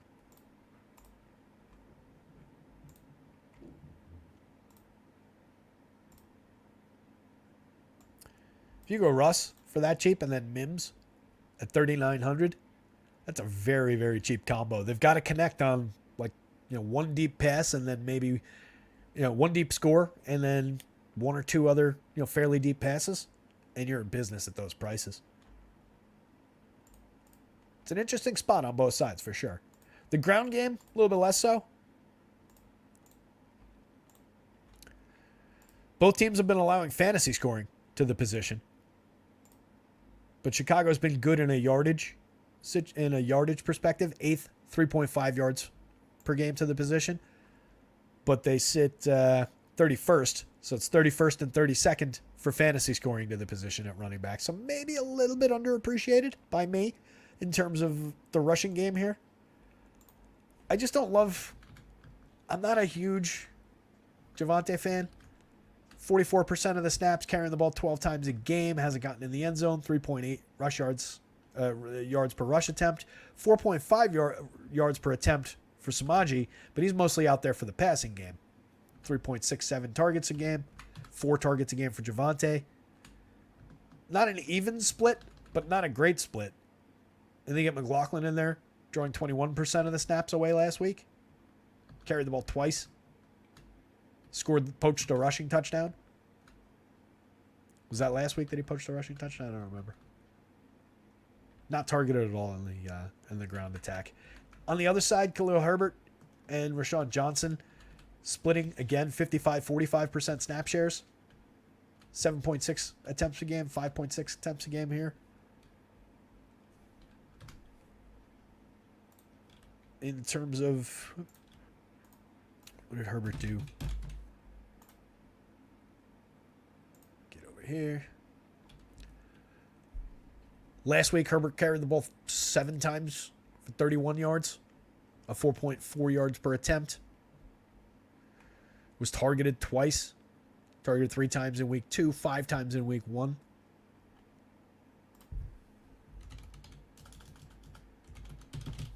Johnson, for what he's worth, targeted twice last week, carried the ball 8 times, 4.8 yards per attempt. Targeted twice in week 2, targeted 7 times in week 1. That's interesting if you get that kind of target volume. Carried the ball 5 times that week. It's just kind of unreliable splits in a game where I kind of want to just be involved with the passing games. Any one of these guys could, these two or these two could have a decent day. Does any one of these guys have a slate-breaking, must-have kind of a game that really outpaces a lot of the other running backs on the board? Doesn't seem overly likely to me. Khalil Herbert ranks 16th by point per dollar value as the best option on the ground here on DK. 22nd for Javonte. 16th for Javonte on the FanDuel slate. Ranks at the top. 18th for Herbert. Middling options on the ground, despite both teams giving up fantasy points. Through the air, starting on the Chicago side, DJ Moore, the prime target, going up against a defense that ranks 27th by fantasy points allowed to the wide receiver position. Cole Kmet only going up against the defense that sits 13th by fantasy points allowed to tight ends. They're drawing the lion's share of the targets here. 17.9% for each of them. 5 targets a game. Also 5 targets a game for Chase Claypool. Claypool only catching one of them, basically. 1.33 receptions a game on 5 targets a game. He scored a touchdown. It's about all I can give him, an 11.4 yard ADOT. Darnell Mooney also drawing downfield looks, a 10.4 yard ADOT. DJ Moore has dots in his abbreviation. Let me just do it the quick way. 13.9 yard ADOT for DJ. He's seen 2 of the red zone looks. Cole Kmet has also seen 2. And then Claypool got 1. Not exactly spreading the ball around. Handful of attempts in the red zone. But I think especially in a week where we're going to Fields, Moore and Kmet, if nothing else, are very in play. Mooney is the nominal third wide receiver in the offense, drawing 4 targets a game in his 2 games. 78% of the snaps on average. 10.4 yard ADOT, but kind of limited. Hasn't been targeted yet in the red zone. Given a 6.63 yards per target. Definitely in play if you're going to this stack. You've got to absolutely have him in consideration. Talented guy. Chase Claypool, also a talented guy. I kind of like the idea of Claypool. A little bit down depth chart for the money, though. 3,200 versus 4,100 for a fairly comparable receiver. They're both out there a fair amount of the time. So I think there's playable options at the very least across the wide receiver position. And then Kmet, just on talent, is a good tight end. 12th by fantasy points on DK, 16th by value, 9th and 7th on FanDuel. Doesn't project out great. Not going up against a premium matchup by any means for his position, but going to be involved, going to get a red zone look if they're passing the ball, if they're throwing the ball in the red zone, which I expect them to be. So I think he's on the board. On the Denver side, Jerry Jeudy is the premium option, but Cortland Sutton is very involved in this passing attack. He's actually leading 8 targets a game, 24.2% of the volume so far. Judy's only played 2 games versus Sutton's 3, but Sutton still outpaced him for targets in last week's game. I do think there's certainly potential for good day out of both of these receivers. Sutton a little bit more high priced on FanDuel, which is beneficial for Jerry Jeudy. On DK, they got it right. Jerry Jeudy 66, Sutton 53. On FanDuel, that's reversed. 66 for Jeudy, but 71 for Sutton. Jeudy is the more talented of the 2 receivers. A 13.6 yard ADOT so far, 8.83 yards per target, 8.82 yards per target for Sutton, drawing a 9.6 yard ADOT. Not exactly working underneath, but the shorter routes of between the 2. And then Mims, probably just in here as Marvin Mims. 24.6 yard ADOT, the monster downfield receiver. Only drawing 9.7% of the targets, basically amounts to 3 targets a game. He's holding a 60-yard long. He's had 2 over 50 yards. So the monster downfield target for very, very cheap. I like the way that his price, even as a second man in a Russ plus 2 kind of a stack. Russ plus Sutton plus Mims on DK. Russ plus Jeudy plus Mims on FanDuel. Not bad at all. At the tight end position, Troutman, very cheap on both sites. Doesn't rank out great, doesn't project great, but he's very cheap going up against a D that ranks 24th by points allowed to the tight end position. That said, only 3 targets a game, 8.4% of the volume. 3 looks in the red zone so far, though. So not an entirely uncompelling option in the passing game. Lot to work with in this one. High priority game for me. I will have quite a bit of this Denver-Chicago matchup.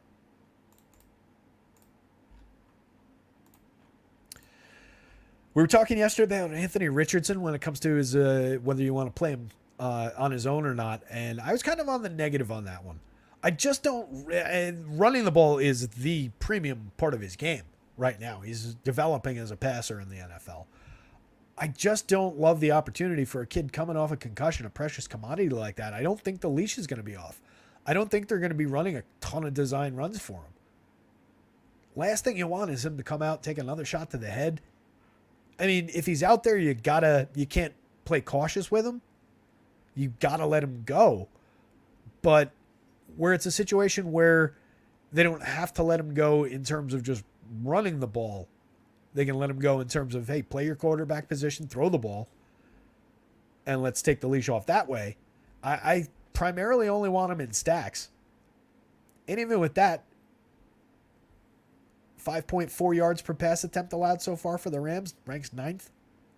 Not exactly a great opportunity. They're worse against the run. 4.5 yards per rush attempt allowed. Maybe it just becomes a Zach Moss day. I do like the opportunity for Pittman, like I referred to before. 2 premium receivers on both sides of this one with Pittman and with Puka. Both of these guys, a lot of chatter around the industry about how these guys carve up zone defenses as well. There was a really good tweet out there somewhere. If you search for Puka on Twitter, you could probably find the tweet that I'm talking about. There's a really good tweet about these two guys head-to-head against zone. Both of them, both Pittman and Puka, excel. I mean, Puka's very limited sample, but they both excel against zone, and both these teams primarily going to be defending via the zone. So good opportunities for them. Like I was saying, I do like the head-to-head nature of that in terms of when you're not stacking this offense. I would prefer to stack the Rams if I'm going in either direction. Matt Stafford playing fairly well. They project out fairly similarly at the quarterback position, but I've got a lot more track record with Stafford. He's not a rookie coming off a concussion. I like his receiving core with Puka, with Tutu, with Higbee even at the tight end position. I think he's a little banged up. Van Jefferson is a deep option. More limited on the Colts side of things. The Rams going up against the 22nd ranked pass defense by yardage, 6.8 yards per pass attempt allowed. A little bit of opportunity there.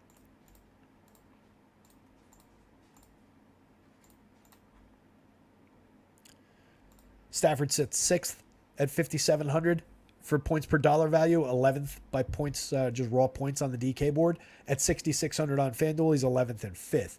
Not a bad opportunity. 29th ranked defense against the quarterback position. Richardson going up against the 30th ranked defense for fantasy points against the quarterback position, which is odd because of how well they've done in terms of limiting yardage. Where are those fantasy points coming from? Doesn't make any sense.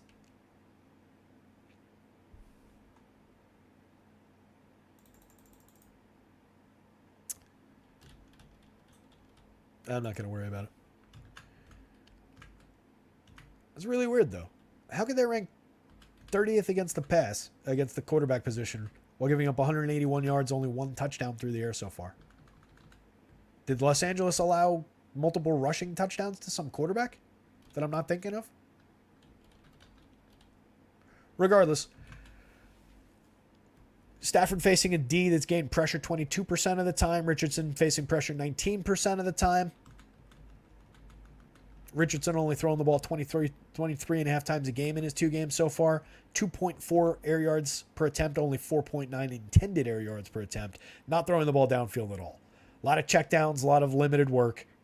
He's thrown 1 touchdown. He's thrown 1 interception. He's rushed the ball in 3 times already. 6.5 yards per attempts per game, 75 rush yards so far, 5.8 rush yards per attempt. He's a talented kid on the ground. There's no questioning it. As I said, developing as a passer and yet to be unleashed as a passer. This might be the opportunity where they throw the ball downfield a little bit more and limit him on the ground as a rusher, which kind of limits my interest in him overall outside of pairing him with some Michael Pittman. But I prefer Pittman as a run back to a Stafford Puka kind of a stack, or just Puka and Pittman on their own, head-to-head, or just standalone.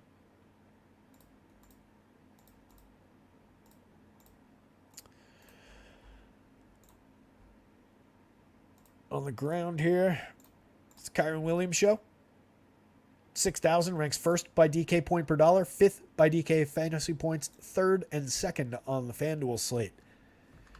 Going up against the D that ranks 12th against the running back position for fantasy points allowed so far. But they are 3.5 yards per rush attempt. We talked about that early in the show. That's right. I forgot about that. We talked about somebody out there like the Colts D. Just on the fact that Kyron's getting so much volume. I don't mind it, though. 100% of the snaps last week. 13 carries a game. He scored 3 times already. 6.3 targets a game. He's got a receiving touchdown. He's been targeted in the red zone 6 times in that offense already. So, Kyren Williams on the board for me. Zach Moss on the other side, less so, but he projects out all right. Going up against an 11th ranked defense against the running back position for fantasy points. 85% of the snaps on average, 76% of the snaps last week. 4.4 yards per rush attempt so far with 1 touchdown on the season, getting 2.7 per before contact and 1.7 yards after.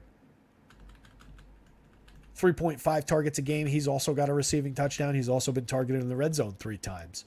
So not completely uninteresting for Zach Moss.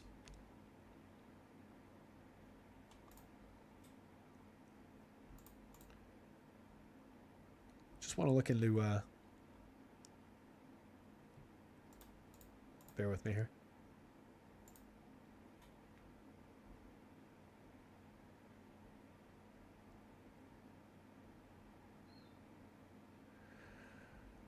I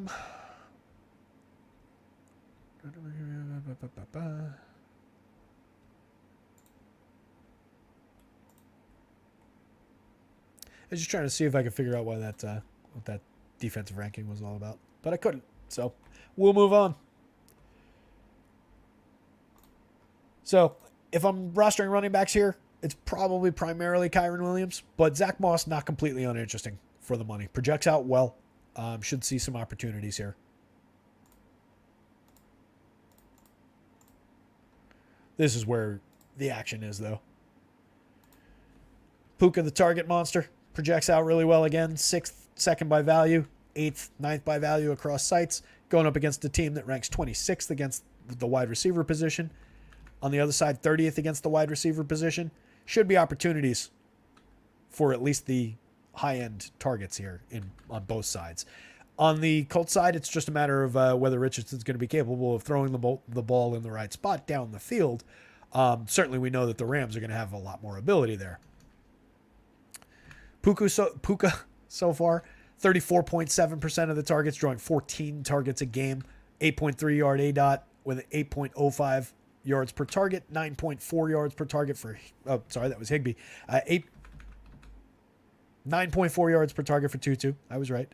21% of the targets, he's drawing 9 a game, 5 a game for Higbee and 4 a game for Jefferson. They're spreading the ball out fairly well, throwing it quite a bit. Obviously, Puka's the prime target here, but the fact that we continue to get looks for Tutu Atwell, the fact that he gets deeper looks, he's got a touchdown on the board, he's been targeted twice in the red zone, not uninteresting. Higbee is a tight end. What's the latest on Higbee?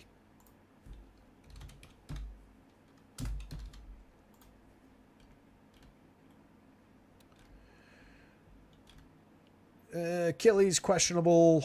No recent news. No updates.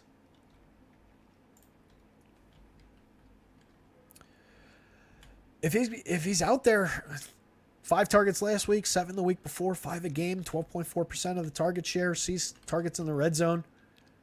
Very capable part of their offense. Currently ranks 9th by DK projections, 12th by FanDuel projections. Only okay on point per dollar. Jefferson is a limited downfield type of a target. 18.3 yard ADOT. He's the guy to take shots with. 4 targets a game, hauling in 2 catches a game. 39.5 yards, giving us 6.5 yards per target. 36.7 yard air yards per catch, though. So obviously just a downfield monster, 46 yard long so far. But a dart throw, 4,000 on DK, 5,400 on the FanDuel slate. If I'm going to stacks of this offense, though, in this passing game, I'm definitely not leaving Jefferson out of, I'm not leaving him out of them as on the whole. He'll be my least owned out of this wide receiver core, but I will definitely have some Jefferson pairings with in Stafford stacks. On this side, it's really the Michael Pittman show. 99% of the snaps on average, 98% last week, 11 targets a game, 30% of the volume. Sees a 5.9 yard ADOT with the limited nature of this passing attack. Josh Downs only drawing a 4.9, and then Alec Pierce working downfield at a 17.2, but only drawing 4 targets a game, 10% of the volume. It's really these two guys for any kind of volume. 6.7 yards per target for Pittman. He's got a touchdown on the season. He's been targeted 4 times in the red zone. Downs has been targeted 3 times in the red zone. Limited looks for the tight end. Only 2 targets in the red zone. 5 a game. He scored a touchdown. 4.57 yards per target, 5.1 yard A dot. As like a safety valve tight end, if you're going to stacks of Richardson, I do think you can play some Granson. But primarily, I'm just looking for Richardson-Pittman pairings. 31st, 61st by value, though, for Pittman. 34th, 52nd by value. But I do think we get a little bit of maybe under-projected upside based on that information about him against the zone. Can't account for everything. Strong, yes. Limited, yes. Good run back. Good option against one another. In lineups, good options on their own. I would play some Tutu on his own. If he came up in lineups, I wouldn't be rushing to take him out by any means. Capable guy of putting up a decent fantasy score. If I had Higbee shares at the tight end position, presuming he's healthy and out there, I wouldn't have much issue with it. Might be stretching to get to start getting Van Jefferson shares on his own, but those home run plays can pay dividends with cheap guys. He's just 4,000, 5,400. Doesn't exactly project crazy for value. But if he catches the right ball on the right day. Looks like some guys are talking ownership. Shark and Thielen with Mingo in that passing game. We'll get to that one. What's up next? The Vegas game. Here we go again. I'll try and hit the accelerator a little bit here. I know we're pace is not exactly great, but we're about halfway through. Hour and 46 minutes into the show. We knew we were in for a marathon as usual. So, tons and tons of passing available in this one. I love this Chargers passing attack. Big fan of Justin Herbert and everything he does on the field. Projects out really well. 48.5 point total is one of the higher ones available on the entire slate. This one came down by a point so far. It was 49.5 yesterday. Came down on by a point with the Garoppolo to Hoyer switch. Presumably it's Hoyer. I assume that's Vegas assuming that it's Hoyer. It's got to be a bigger downgrade if they go to the rookie. A 5-point spread favoring the Chargers. Keenan Allen, the top wide receiver in fantasy right now. Premium target.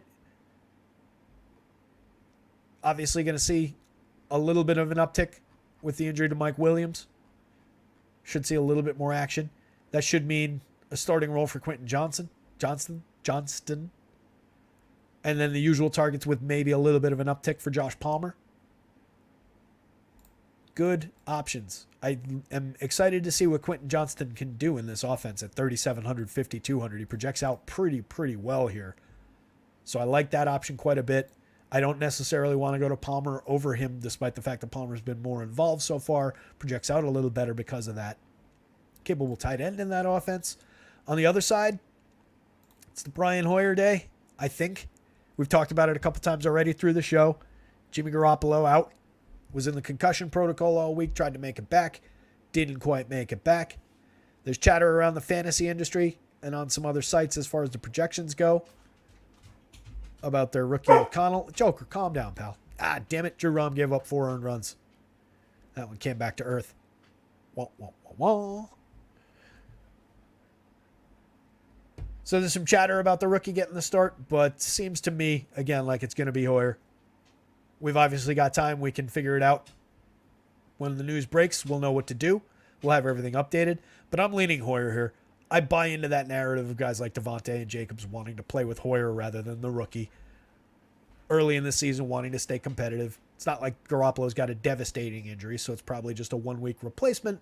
Why not go with the veteran? If it was a situation where, hey, Jimmy G's out the rest of the year, we're handing the reins off to the kid, I could see that a lot more rather than a 1-game stopgap where they want to win this game. So I think they give the reins to Hoyer here. Devontae's a premium option basically regardless of who's at quarterback. Outside of if you see me out there, maybe you go away from Devontae, but he can play with anybody. 8,100, 8,000, you're not getting a discount on him, but he projects out well. Projection skewed down a little bit when I made the quarterback change. Same thing for Jacoby Myers. Same thing for Hunter Renfrow. A little bit more dramatic just in terms of where they total out and then what impact it has on their point per dollar when you go down depth chart like that, because there's just less action to work with for them. I do think there's potential for an uptick for Josh Jacobs, just on the idea that might be running the ball a little bit more regardless of which quarterback they go with. He is involved in the passing game. I think he maintains that upside and probably gains a little bit on the ground. Dennis says this is normal pace. He's correct about that. I feel like we did it faster last week. Week 1 was definitely a long marathon. That was, 4 hours? But I think last week went a little quicker. We took our time, though. We've wound our way through some of these games, and there's some spots where we can just kind of, jump through. So, some interesting opportunities regardless of the quarterback change in the Raiders here. It's a game I want to be invested in. I like the point total in this one. Still one of the higher point totals on the board. Was the second highest? Second highest point total on the board still. That Buffalo-Miami game out ahead of everything at 54 points. Basically a full touchdown ahead of everybody else. Which is a little bit wild, but totally justified. We'll get to that one next. Stay tuned.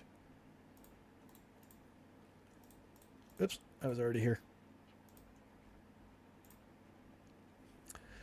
So assuming it's Hoyer, like we talked about at the top of the show, hasn't really been in a regular quarterback, a frequent passer of the football since like 2016, facing a defense that ranks 17th against the quarterback position.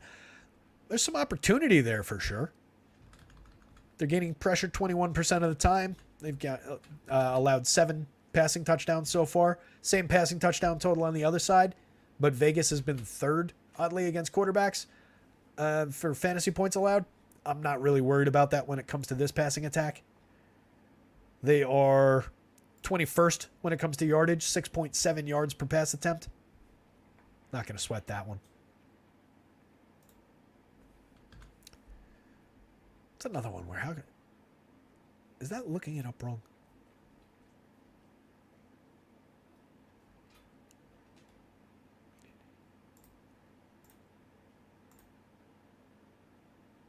Yeah, no. It's 10.7 points, third ranked.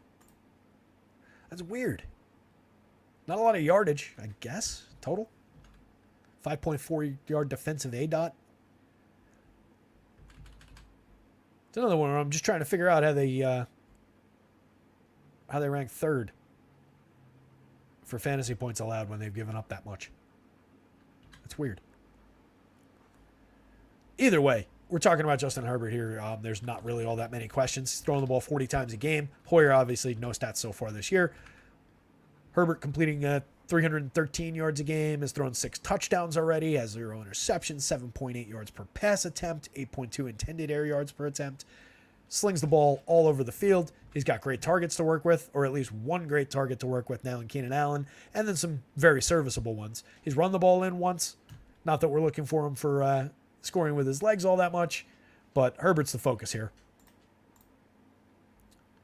On the ground, as I was saying before, I do think Josh Jacobs potentially a little bit of an uptick. Ranked 7th by fantasy points on DK, 15th by value, 7th and 13th on the FanDuel slate.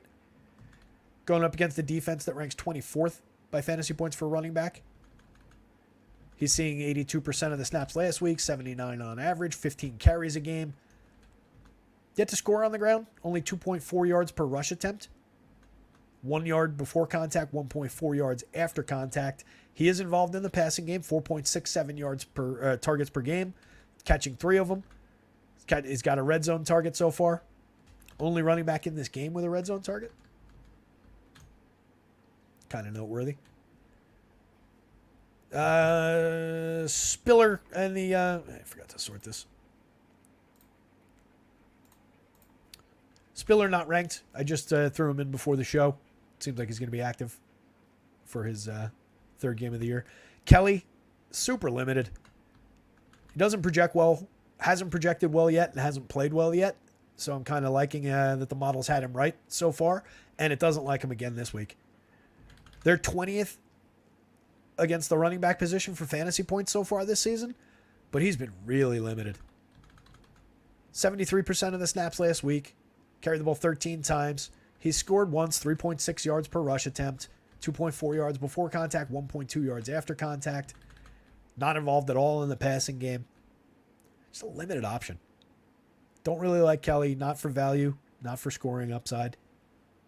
So really on the ground, it's all about Josh Jacobs and really nothing else in this game. Passing attack, I think, is where we can get a little bit invested. Good 1-2 on the Vegas side. Jacoby Myers been holding up his end of the bargain. He ranks 4th by point per dollar on DK because he only costs $5,500. That probably comes down a little bit more as I account further for the Jimmy G absence. Probably comes down a little bit more if we end up with the rookie. But 13th by projections, 4th by point per dollar on DK, 12th by point per dollar on FanDuel. Definitely involved part of the passing attack here. 11 targets a game, 12 targets a game for Devontae. Devontae scored 3 touchdowns already. Jacoby Myers has scored twice already. Very, very involved. 5 targets apiece in the red zone. Premium options in this passing attack. That's good because they don't have much to work with at the tight end position, despite tight ends ranking, despite the defense ranking 25th against the tight end position. We're not really seeing premium potential around Mayer or Hooper. Splitting the snaps, basically splitting targets. When it comes to red zone, not really. Why is Michael Mayer not coming up now? Another one they probably forgot to update in that chart. It's really weird. I wonder if there was a qualifier on that chart. Maybe I needed to change something before I downloaded it. Either way, the tight end position in this one kind of limited on the Vegas side. It's really about Devontae, Jacoby Myers, and then Hunter Renfrow. Been kind of disappointing. 55th by fantasy point projection on both sites. Hasn't really done all that much out there for 65% of the snaps last week, only drawing 2 targets a game, 3.2% of the volume. Does get a decent downfield look from time to time, but really just haven't been calling his number all that often. So it's really kind of two-headed here, plus Josh Jacobs. Then on the other side, Keenan Allen, the dominant receiver in this offense. Even before the Mike Williams injury, 33.1% of the targets, 13 a game. He scored twice, an 8.6 yard ADOT, 10.3 yards per target, 4 targets in the red zone, 3 targets in the red zone already for Josh Palmer. Hasn't been completely uninteresting, 4 targets a game overall, 11% of the volume. Should see a little bit of an uptick with Mike Williams coming out. Joker's excited about the Chargers, obviously. Quentin Johnston only seeing 15% of the snaps last week, 22% so far overall on average, 6.8% of the targets, only 3 targets a game, 7.1 yard ADOT, yet to get in the end zone, but seems to be some belief around town about his talent. 3,700, definitely the right price on DK, 5,200 on FanDuel. He ranks better on DK for point per dollar, 19th by point per dollar over there, 33rd by point per dollar on the FanDuel slate, a little lower projected because of the PPR of it all, but definitely gonna see an uptick in this offense. So an interesting spot. Johnston, let's see if we've got anything.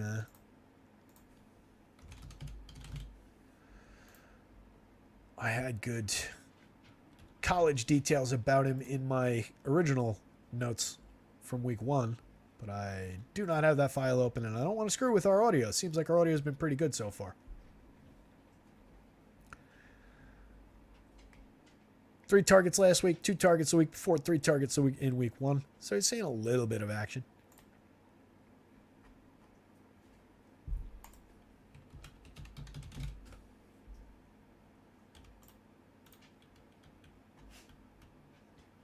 Nah, I don't have those. Don't have those handy. Oh well.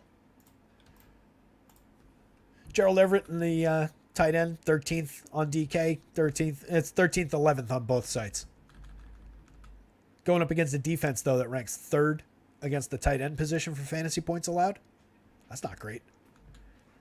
Everett just drawing a 2.8 yard ADOT, 4 targets a game. Kind of a touchdown-dependent tight end option. Going up against the defense that's been stifling the tight end position.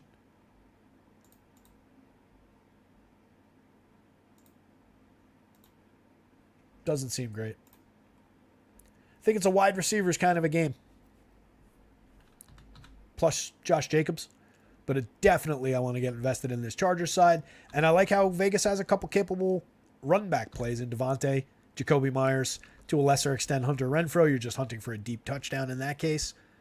But Josh Jacobs, for sure, is a capable run back play against a Chargers stack. I'm a lot less interested than I was in Vegas stacks. When Jimmy G was my expected quarterback, he actually projected out okay. And I was liking them with like Keenan Allen coming back the other way as a way to get cheaper and still be invested in this game. But I like that a lot less given the quarterback change.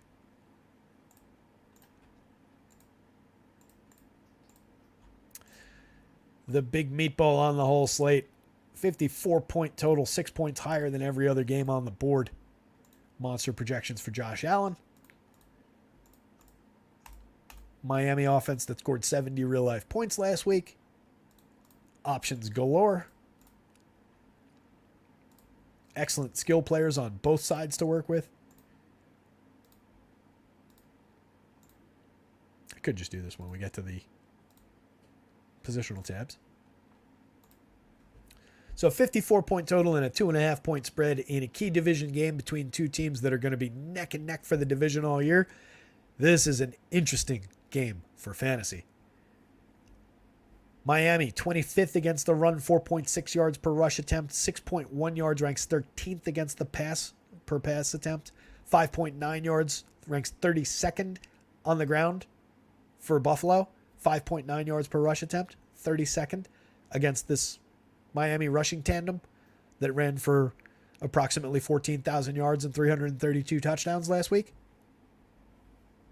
Only a minor exaggeration. Definitely opportunity for Raheem Mostert and Devon Achane again. 10th ranked against the pass, 5.7 yards per pass attempt. Could be a potentially underrated game on the ground. But that said, I think both these teams are going to air it out a little bit.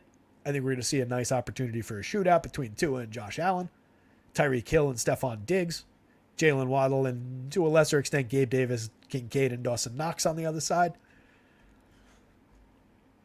When it comes to the ground game in Buffalo, Cook, with his involvement in the passing game, is definitely playable. What I don't like about it for his purposes, but I do like about it for his purposes, is Latavius Murray has seen the lion's share of the carries inside the 5.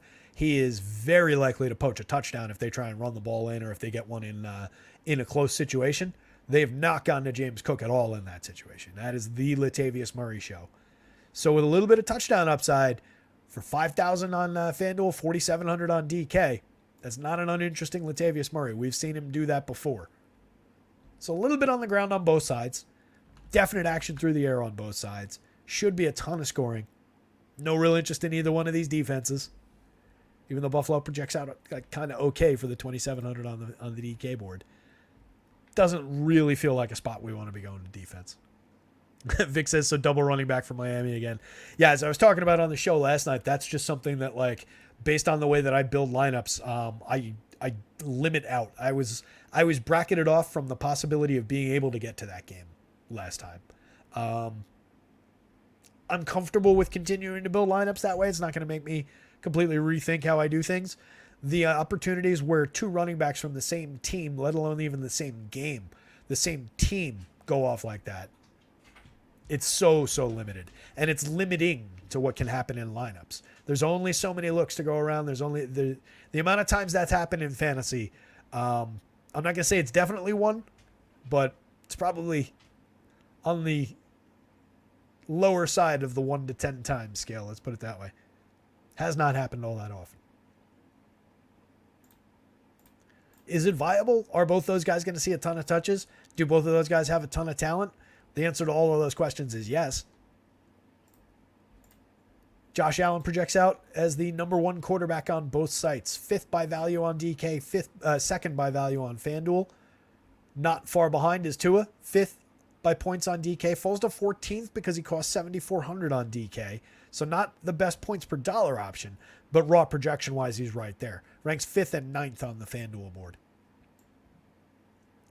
Both of these quarterbacks are premium options. They're going up against defenses that do rank 2nd. I question with this ranking. I guess that's right. Yeah, 2 touchdowns through the air. So yeah, 2nd against the quarterback position for Buffalo. 10th against the quarterback position for fantasy points allowed, with 3 touchdowns allowed, 2 touchdowns allowed through the air for both these defenses. So I guess a little bit limiting. But both of these quarterbacks are very good. Tua is throwing for 341 yards a game, 8 touchdowns so far, only 2 interceptions. 10.1 yards per pass attempt. There's some padding here from the monster games. In the monster game last week, 9.1 intended air yards per attempt, 6 air yards per attempt completed, taking shots down the field. Lot of action in the passing game, 33 attempts for Tua, 36 attempts per game for Josh Allen, 242 yards, 5 touchdowns, threw 4 picks, a couple of them on deflected balls. Had a bumpier week 1 than his weeks 2 and 3. What's the game log?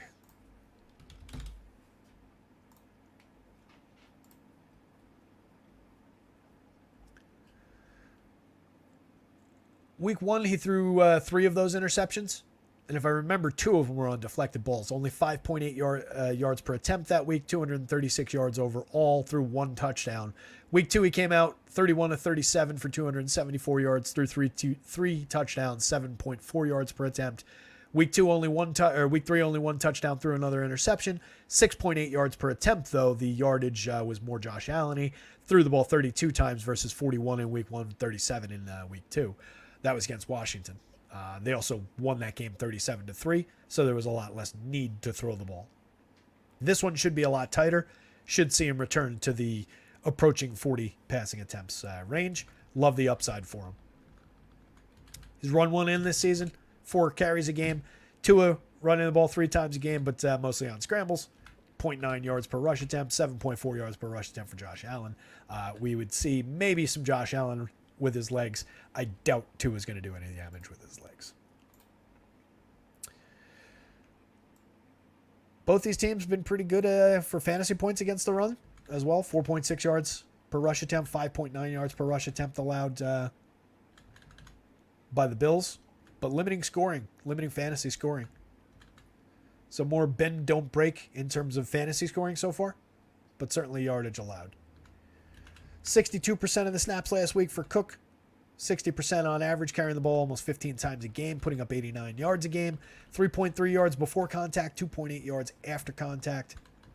Targeted 4.3 times a game. Not in the red zone, crucially, and also not carrying the ball in the red zone, crucially. So that really cuts down into his touchdown upside. Has to do a lot just on volume and yardage, but he is involved. He does see a lot of touches. If he can get himself into the end zone, he could have a day.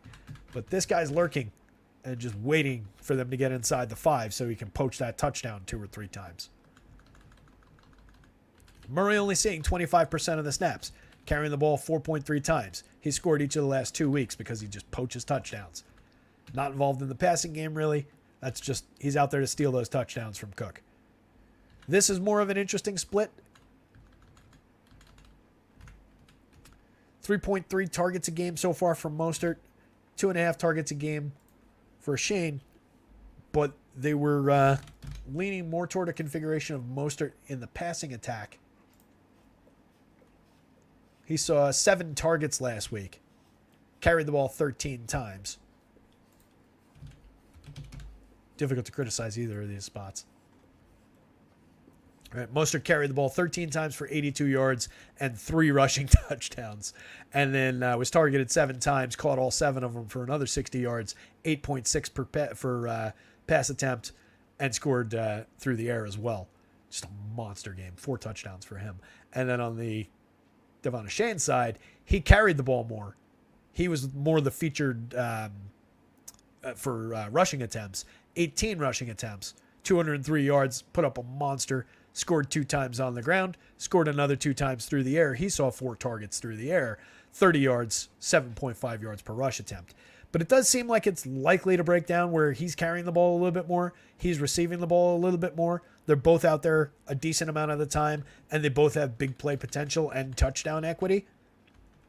Mostert's gotten in the end zone 6 times on the ground already this year. Shane's done it twice. So, I mean, Mostert can punch the ball in from 15, 20 yards out with a big play. Shane's probably getting more of those touches at this point, but I like both running backs. I think a rotation of both running backs is certainly warranted. I do not think that both running backs in the same lineup is going to connect again for a slate winning score, but we did say it. That'll be the one that we refer back to for years. I don't like playing running backs in the same lineup from the same team, but there was that one time back in, 2023.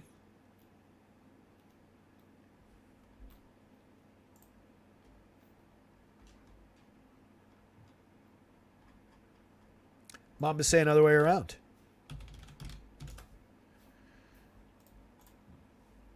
So, in the early part of the game, kudos to our guy over at Pros again for these numbers.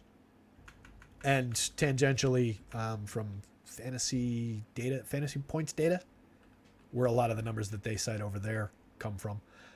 Ultimately, I should probably just subscribe to fantasy points data so I can just access these numbers on my own, but it's just so much quicker to do it this way.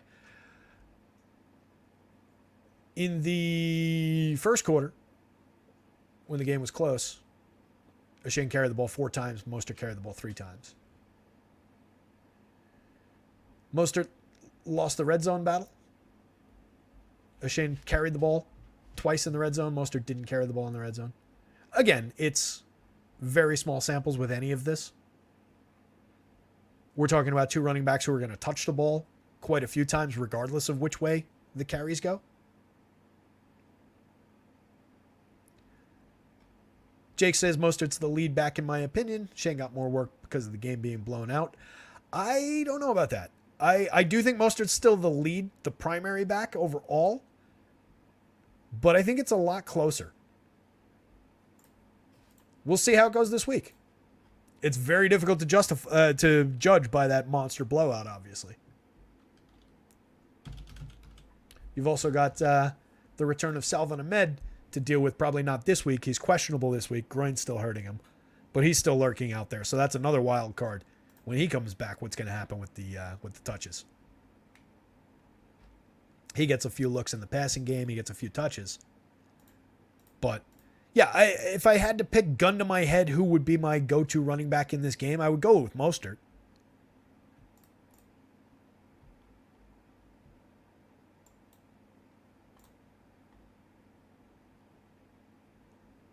Previous weeks, against New England week 2, Mostert carried the ball 18 times. Against the Chargers in week 1, he carried the ball 10 times. O'Shane was more limited for sure. He carried the ball once in week 2 and did not carry the ball at all in week 1, but they had Salvon Ahmed active. Mostert was the featured back. It's not that Ahmed got a lot of touches or anything. Yeah, I do agree with you guys that currently right now Mostert is the go-to running back if you have to pick one. I just think there's going to be a significant amount of volume on board for Devon. Devin? Not sure. Either way, let's not get bogged down. Let's keep on rolling. Both of those running backs are in play. Lat Murray going to steal another touchdown from James Cook. Let's move on to the actually interesting part of this game. Not that the running back situation there's not interesting. Stephon Diggs up top. Big projection for him. Tyreek Hill outpacing him. Top-ranked receiver, third-ranked receiver. Hill with a monster projection. 22 points on DK. That's huge. 19 on FanDuel. Giant.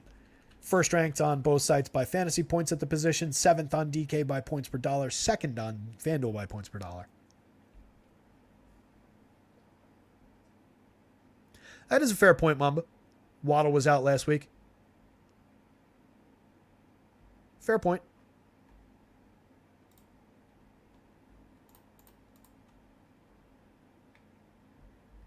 Coming back this week, drawing a nice projection. 15th on the DK board. Not great by points per dollar, but I think Waddle's an easy go-to option here. 15th on the FanDuel board, 21st by points per dollar over there for 7,400. Giving you a little bit more on the FanDuel scale. Berrios, said Wilson, the downboard receivers here, not overly interesting. Julian Hill kind of took over at the tight end position last week. Got to kind of split right now between those guys. Going to look at it a little bit more, see if I want to lean it more into Julian Hill.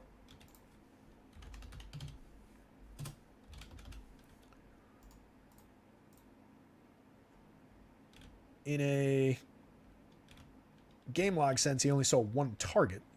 He was not involved all that much, but he saw most of the snaps. Where's the snaps tab?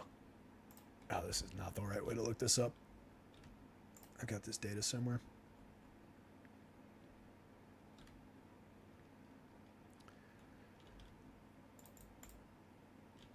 Uh, 50% routes per drop back last week. Only one target again, but very, very cheap. Durham Smythe limited to just 36% of the snaps last week.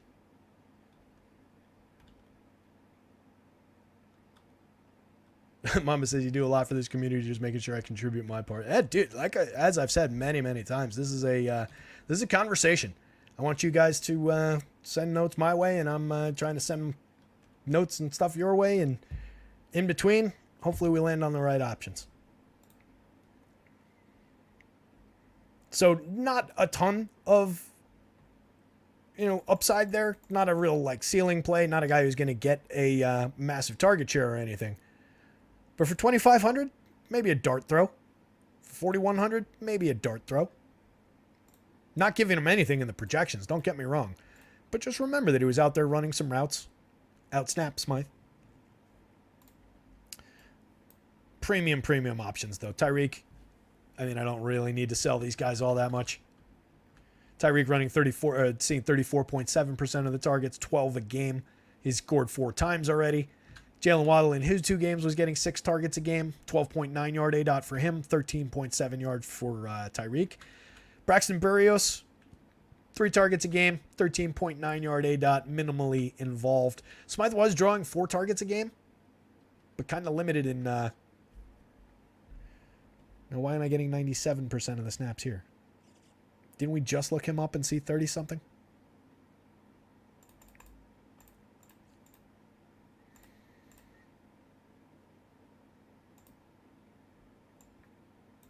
Am I crazy? That says 36, right?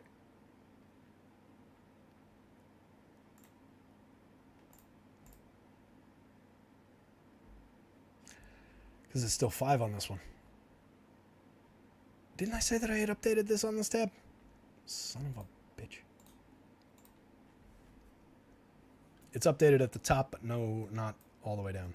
Cool. Now it's updated all the way down.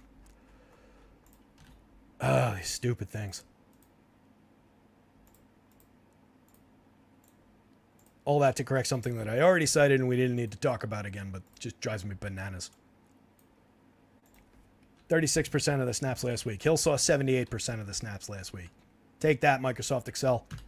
Only drew the 1 target, but was running routes 78% of the snaps. That's not uninteresting for a very cheap tight end in an offense that we want to get to. And we want to get to in ways that are differentiated from the field. The 2 tight ends on the other side, Kincaid and Knox, basically split the baby. 51% of the snaps for Kincaid last week, 60% of the snaps for Knox, on average 64 and 72. They run a lot of 12 personnel with both of them out there.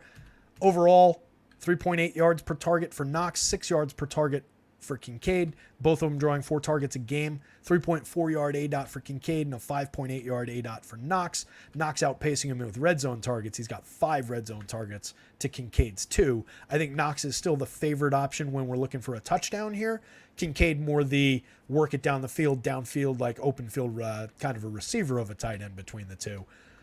3,100, 3,200 across sites. They're basically the same guy. 52-48 on FanDuel. A little bit more daylight between the 2 on the FanDuel slate.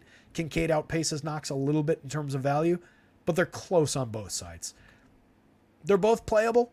They're both probably a little bit touchdown dependent when it comes to the tight end position overall, but there's upside there. Gabe Davis, 81% of the snaps on average, 14% of the targets, 5 targets, 10.6 yards per target. He's probably Gabriel in this one. 16.4 yard ADOT. A definite downfield threat. Stephon Diggs is obviously the premium target, though. 11 targets a game, 29.9% of the volume. He's only scored once, but we know that Stephon Diggs is going to course correct on that. He's seen 4 targets in the red zone. He's working with a premium quarterback in a game that should have tons and tons of passing, tons and tons of fireworks. I like the spot quite a bit for Stephon Diggs, Davis, Kincaid, Knox, the Khalil Shakirs, and Deontay Hardys of the world. and the Trent Sherfields of the world who are drawing more snaps. 3 targets a game for Hardy. I don't know why that board is missing some of these guys. I got to go back to the old way of doing the targets, I guess.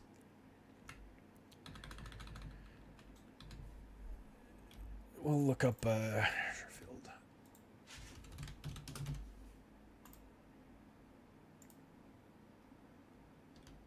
Three targets.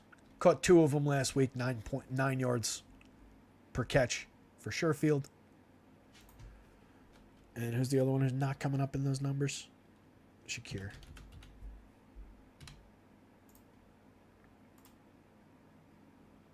Shakir just 1 target each of the last 2 weeks, 11 yards and 5 yards. He caught them both, though. Not a lot of involvement for those guys. It's really the Diggs, Davis, Kincaid, and Knox group, tandem, whatever we're calling that. A lot of action in this game. This is going to be a super, super popular game, though. Justifiably so. I mean, I don't think there's any way you fully avoid it. It's definitely a good source of one-offs in stacks from other teams. A lot of skill players on board here. Basically, 2 premium wide receivers on the Miami side, 2 good running backs, a cheap, potentially sneaky tight end.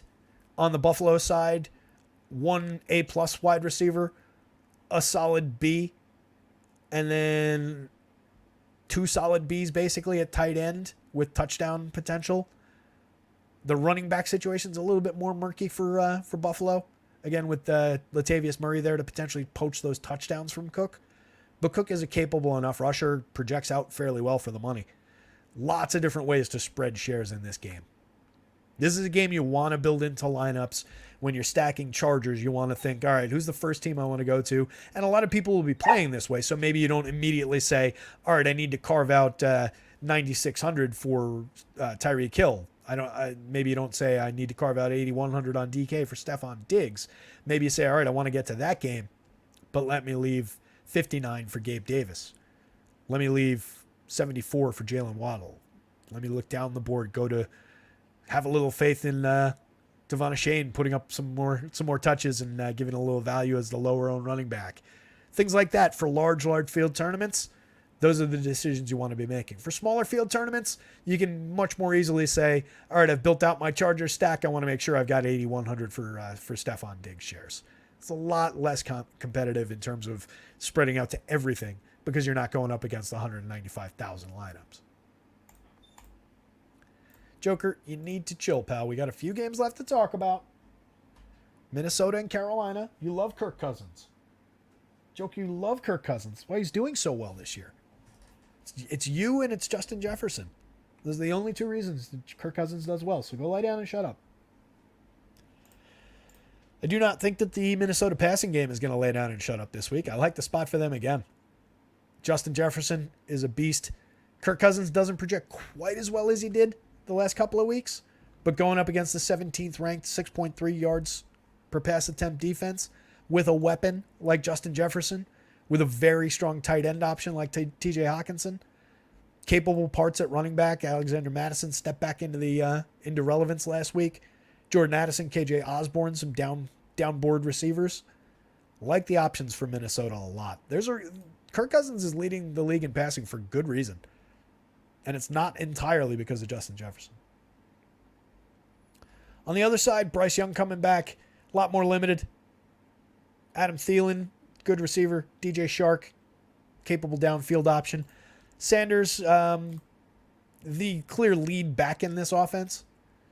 Not my favorite play going up against the defense that ranks 12th, stuffing the run, 3.8 yards per rush attempt. They're giving up 7.5 yards per pass attempt. That only lands 27th, Minnesota. They've definitely been vulnerable through the air. It's just a question of whether Bryce Young's going to go get it or not.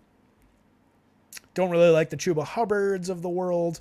I do think Mingo, Thielen, and Shark represent some interesting options in that passing game. I do think if you're going to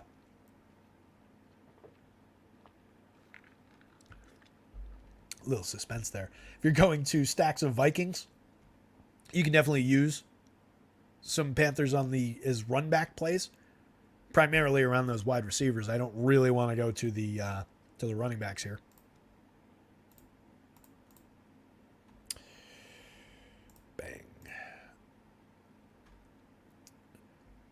Cousins, 46 attempts a game, completing 32 of them, 358 yards a game, and 9 touchdowns already. Monster start to the season.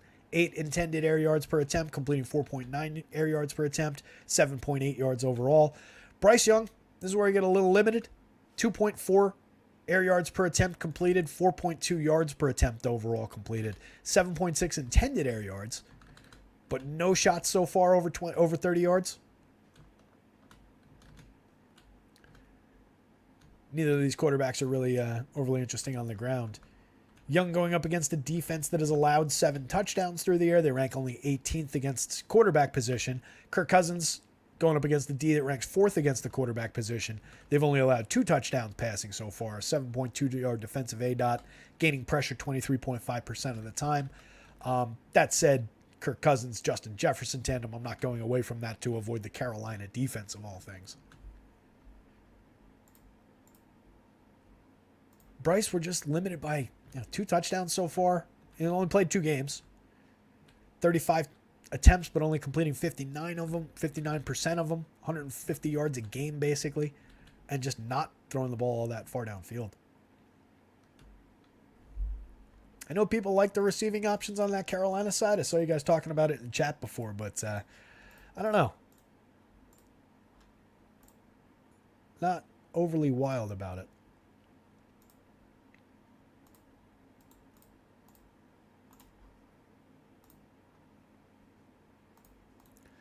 Let's go to, I wanted to look up the last week from Madison.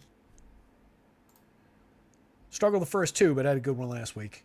He went 20 carries, 93 yards, 4.7 yards per attempt, and then caught 5 of 7 targets for another 32 yards. Didn't get in the end zone. Only 1 touchdown so far this season. That's through the air. But definitely nice to see him just with the volume and producing yardage. No touchdowns rushing, as I just said, but 1 receiving. Seeing 5.67, basically 6 targets a game. Catching 3 of them. Miles Sanders involved in the passing game for his offense, seeing basically 7 targets a game. He's seen 1 red zone target. Madison's been targeted 5 times in the red zone. That's not insignificant. How many attempts does Cousins have in the red zone? 5 of 21. Not an insignificant red zone target share for Madison. So upside from Madison on the ground, a little bit of upside in the passing game. Sanders on the ground so far this season, 65% of the snaps last week, 61% overall, 13.7 carries a game, 3.4 yards per rush attempt. He's got a rushing touchdown on the season, 1.9 yards before contact, 1.5 after. The volume is okay. Adding in the passing game, the overall touch volume is pretty good. Chuba Hubbard seeing 35% of the snaps, basically, a 1-2 type situation. Chuba only carries the ball 4 times a game, very limited, not really a very strong fantasy asset. 3 targets a game, limited, second banana behind Miles Sanders. I don't think somebody would want to go to for fantasy. Cam Akers expected to be dressed, expected to touch the ball a few times. He does draw a projection here. I have no idea what to make of him situationally. They have said coach speak, all seem to indicate it's Alexander Madison's job as the primary. Not going to have any changes, no impact to his snaps, no impact to his touches. We'll see what happens. They did go out and trade for Cam Akers, so there's a reason he's here. That said, limited option overall in my mind. He's got a touchdown on the season, 0.7 yards before contact, 0.6 yards after contact on his 22 carries in the 1 game that he played. It's kind of a fall into the end zone option right now. I actually just traded him away in one of the season-long leagues. Who the hell did I trade him for? Jalen Warren. I like that trade for me.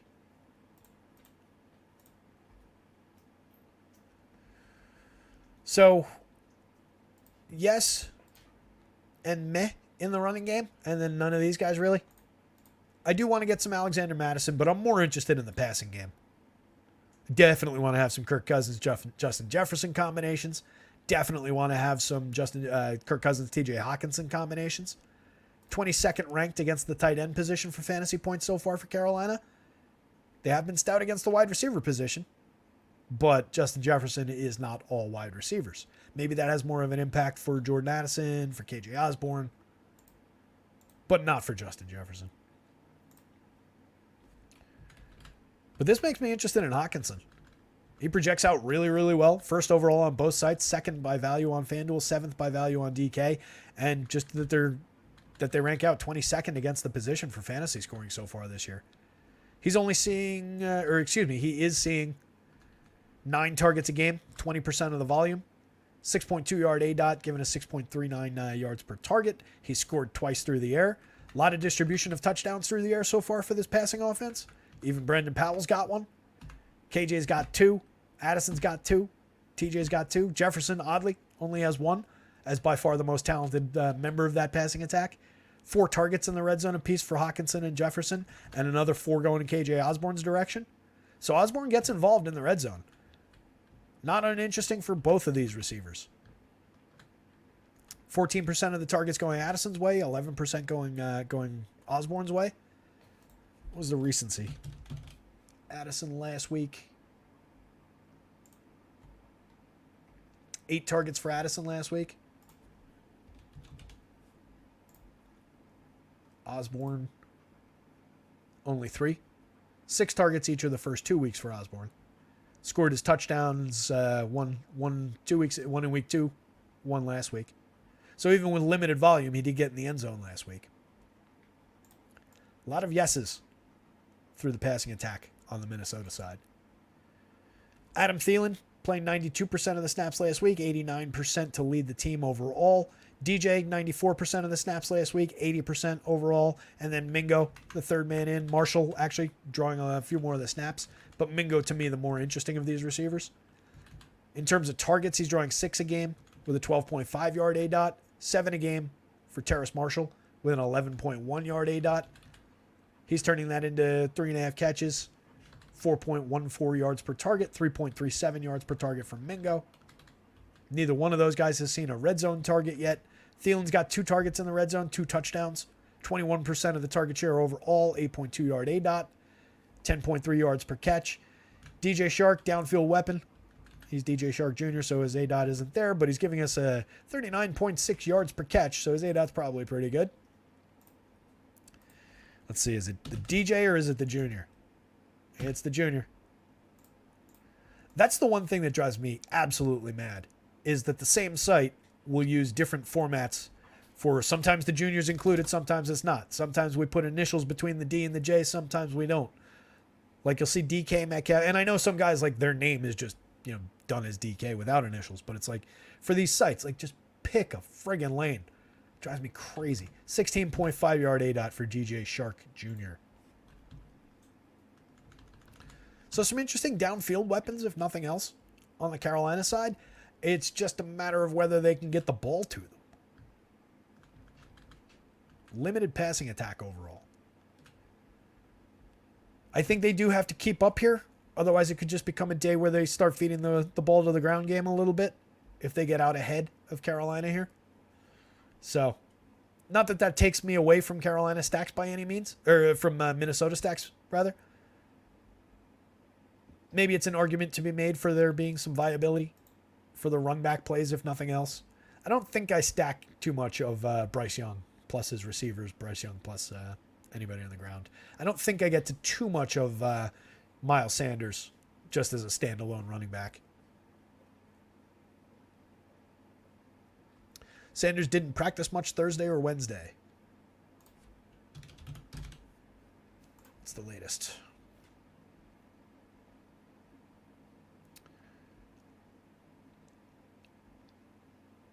Questionable with a groin. If Sanders doesn't go, that makes Chuba Hubbard a lot more interesting. We've seen Chuba succeed in that backup role in the past. For 4,800, 5,300, if this goes up even into just like this range, which it would probably be short of that. It would probably be in like this range. But it's still very interesting for the money. That's a situation to watch. Good note. Thank you, Vic. I knew that he had been limited, but I didn't realize he was actually listed as questionable for this game.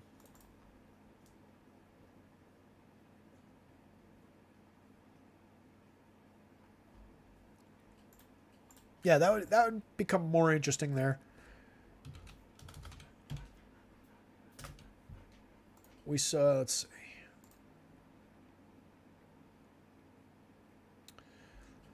(2021) was the year we saw the most of them. 172 carries, 612 yards, 3.6 yards per attempt, and 5 touchdowns on the ground. Another 1 touchdown through the air, 25 of 37 targets for 174 yards that year. 2022, last year, carried the ball 95 times for 466 yards, only 2 touchdowns. Caught 14 of 17 passes, didn't get in the end zone through the air, 171 yards. Did give us 12.2 yards per reception last year. But yeah, if we got him sneakily into that running back spot for the price, that wouldn't be completely uninteresting. And as Vic says, we will see tomorrow. One to keep an eye on for sure from an injury perspective. Premium options for the Vikings and some interesting ones on the Carolina side.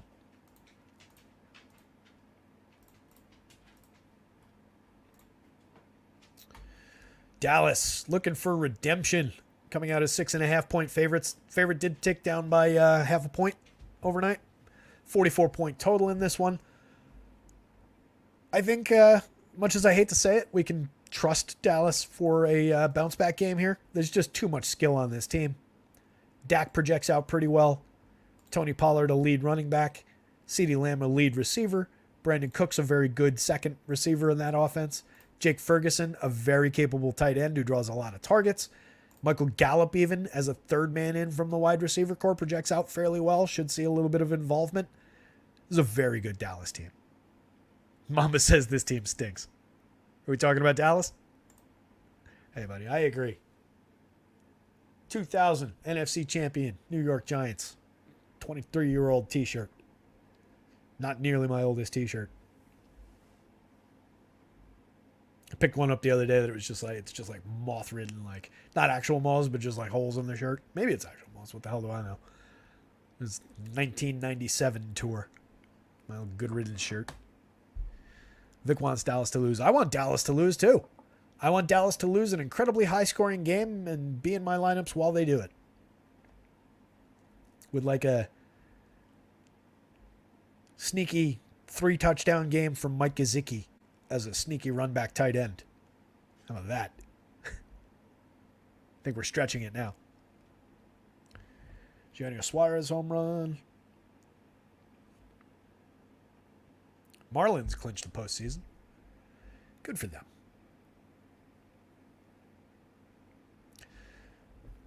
So, tons to work with on the Dallas side. Mac Jones, much lower projected. He's got a couple of weapons in Kendrick Bourne, Juju, Devontae. Skilled players, skilled guys. I think the most interesting part to me on the New England side is Ramondre against a defense giving up 5.3 yards per rush attempt, ranking 30th, rather than their passing attack going up against a D that's 4th ranked with 5.0 yards, 5 yards per pass attempt allowed.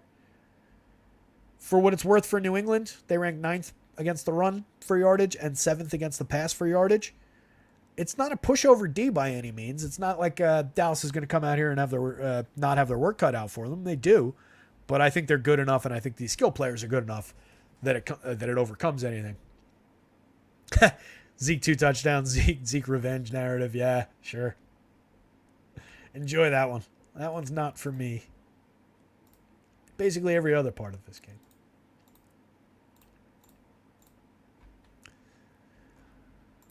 Dak, the much higher projected quarterback, 10th on both sites, drawing a little bit better value, point per dollar value on FanDuel. Facing a D that ranks 11th for fantasy points against the quarterback position. Mac Jones going up against a Dallas D that ranks 8th for fantasy points against the quarterback position. Both fairly stout defenses, as we know. 2 touchdowns allowed through the air for both of these defenses. Both Ds keeping quarterbacks to under 100 yards passing, or under 200 yards passing. Way under 150 yards passing for New England so far. Both defenses gaining 29% pressure. Handful of sacks. So far, Mac Jones out passing Dak when it comes to volume. 41 pass attempts versus Dak's 34. 215 yards a game versus 250. He's thrown 5 touchdowns to Dak's 3. 6.3 yards per pass attempt for Dak. That's where he starts to reclaim some of his skill. 6 yards per pass attempt for Mac Jones so far. 8.3 intended air yards per attempt versus 5.2, though. Mac Jones throwing the ball downfield significantly more.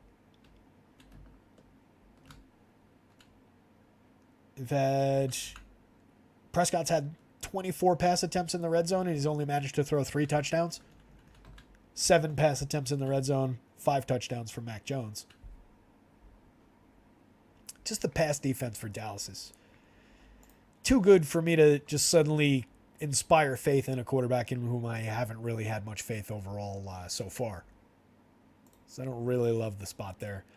I can get invested in Dak just because of the skill players around him.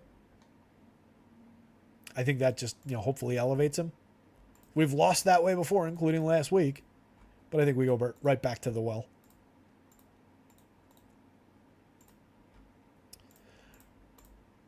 Pollard slightly out projecting Ramondre. Second overall on both sites. 4th by value on DK, 3rd by value on FanDuel. Ramondre, though, 4th on DK by overall raw points, 2nd by value, 5th by raw points, and 1st by value on the FanDuel slate. 2 very good running backs in this game. Ramondre carrying the ball 15 times a game. He's also seeing 4.3 targets, so essentially 20 touches a game. Tony Pollard carrying the ball 20 times a game. He sees 5 targets. Tons and tons of volume for both of these guys. Pollard's got 2 rushing touchdowns. Ramondre's got 1. 2.9 yards per rush attempt for Ramondre needs to improve. Pollard 4.3 yards per rush attempt. Significant. 2.4 yards before contact, 1.9 yards after. Ramondre, 2.1 yards before, but only 0.8 yards after contact. Doesn't do a ton after he breaks the tackle. But both guys involved in the passing games. Were there no red zone targets for either of the prime running backs? But definitely a lot of involvement in the active passing game. When it comes to Zeke, if you want to go with his 9 attempts a game, hope that he gets in the end zone, which he hasn't done. He's drawing 38% of the snaps last week, 34% overall. 2 targets a game, basically. He does have a look in the red zone where everybody else on the ground so far doesn't. Oh, I'm sorry. Did I say Tony Pollard didn't have red zone targets before? I must have landed on the wrong guy. He had 3. Ramondre hasn't been targeted in the red zone. Dowdle's been targeted the 1 time in the red zone. Not a ton of involvement for Rico Dowdle or Deuce Vaughn. So if you're going to a 3rd running back option in this game, I do think it's Zeke. Not because of the narrative. The revenge narrative doesn't work when you don't touch the ball enough. He's going to get 10 to 12 touches in this game. He's going to have to really break one. He's going to have to really want revenge to put that score up.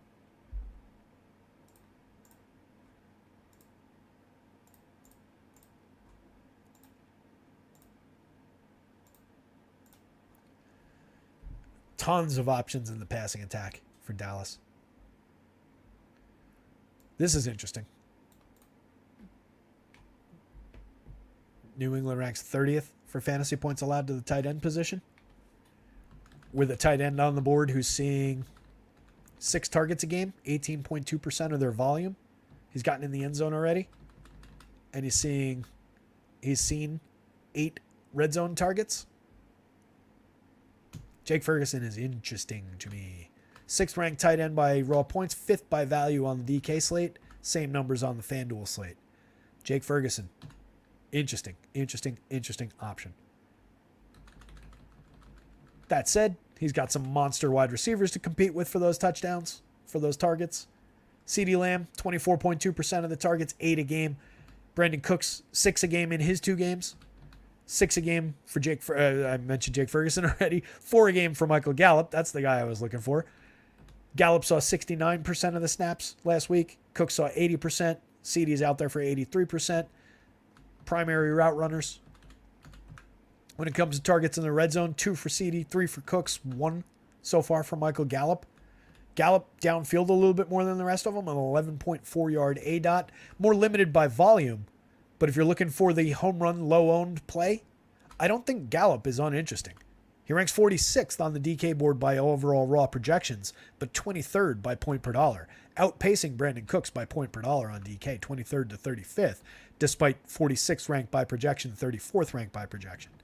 On the FanDuel board, it's no contest. 5,500 for Gallup versus 5,400 for Cooks, 35th ranked Cooks versus 45th ranked Gallup, 19th ranked for Cooks by point per dollar, 42nd ranked by point per dollar for Gallup. So really a big value play potentially on the DK board, a lot less so on FanDuel. But I love the receiving options here. I think Cook's potentially underappreciated. He's a... Where's my lookup tab here?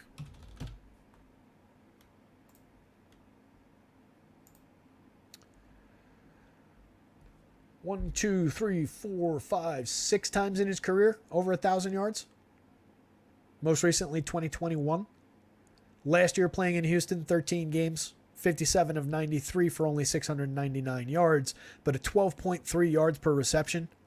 Only scored 3 times. The year before, got over 1,000 yards on 90 catches, 134 targets, 11.5 yards per reception, 6 touchdowns. Also scored 6 touchdowns in 2020. Caught 81 of 119 targets for 1,100 yards, 14.2 per reception. Has been a premium yards per reception target for his entire career.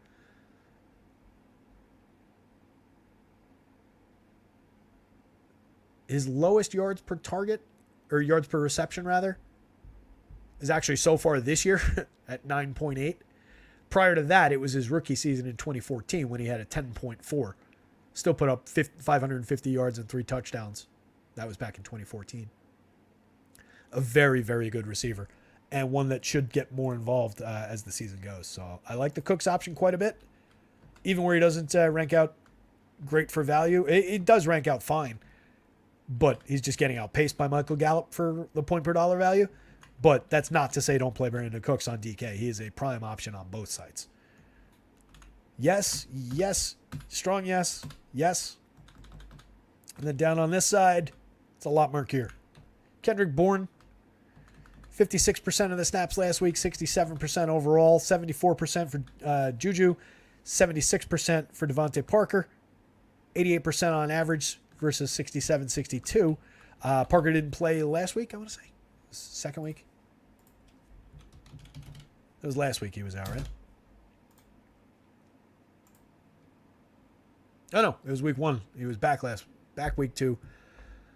A lot to keep track of. Only saw 3 targets last week in that game against the Jets. 8 targets the week before for Devontae Parker. I just don't love any one of these receivers. 20% of the volume going Kendrick Bourne's way. 8 targets for him. 2 touchdowns so far. Hunter Henry drawing 14% of the volume. 6 targets, 2 touchdowns. Seen 2 red zone targets. 3 looks in the red zone for Kendrick Bourne. By the way, Kevonta Turpin, 3 targets in the red zone on the other side for Dallas. Only saw 2% of the snaps last week. I don't think we're getting anything out of Kevonta Turpin, but has been targeted in the red zone a couple times. More than anybody on New England. It's kind of in a weird wrinkle. But Bourne is probably the primary, the number one. He's getting most of the volume here. But once they get into the red zone, I think it's probably going in the tight ends direction.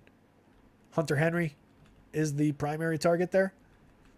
Gesicki drawing 3 targets a game, 8.1% of the volume, out there 47% of the snaps versus 86% of the snaps last week for Hunter Henry.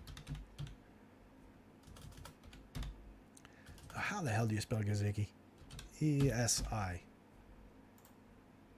I always want to go E-I-I-E, etc., etc. Only targeted once last week, but he was targeted 6 times in week 2. 6.6 yards per reception. Hasn't gotten in the end zone or anything. Not overly interesting. But he'll be out there. He's very, very cheap positionally.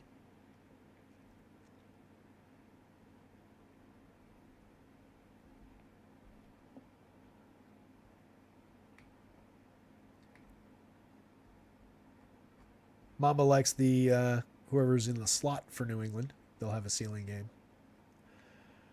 That would be... I'm not sure. Who operates out of the slot?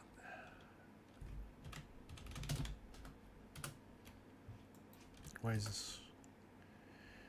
There it is. Juju.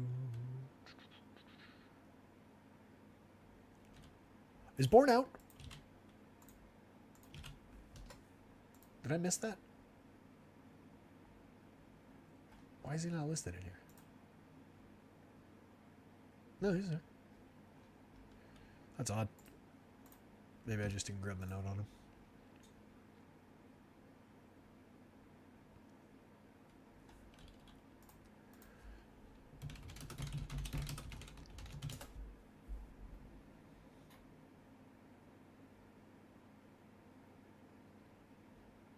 Well, keep an eye on that. Mama says he's been waiting for that news all day.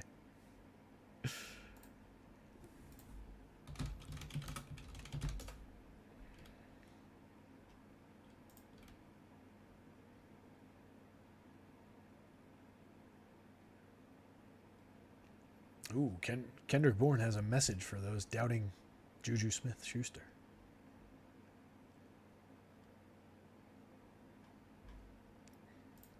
Either way, it's not really my favorite passing attack on the board here. There's a lot of different spots to spread things around to. Any one of these guys, they all project out similarly. I'm willing to take Mamba's note there that we'll look for whoever's in the slot.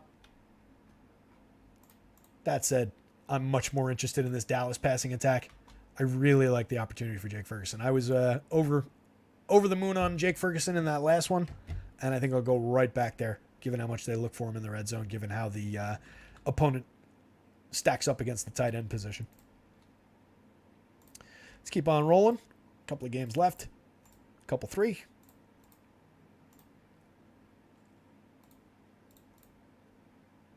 That became an expression for a while. Couple three. I got a couple three. Like, I don't know where it came from. I don't know where it went. I feel like I haven't heard it in a minute. But I feel like there was a time there where I was hearing it, just like bouncing around. One of those phrases that just started popping up. Not in the NFL context, but.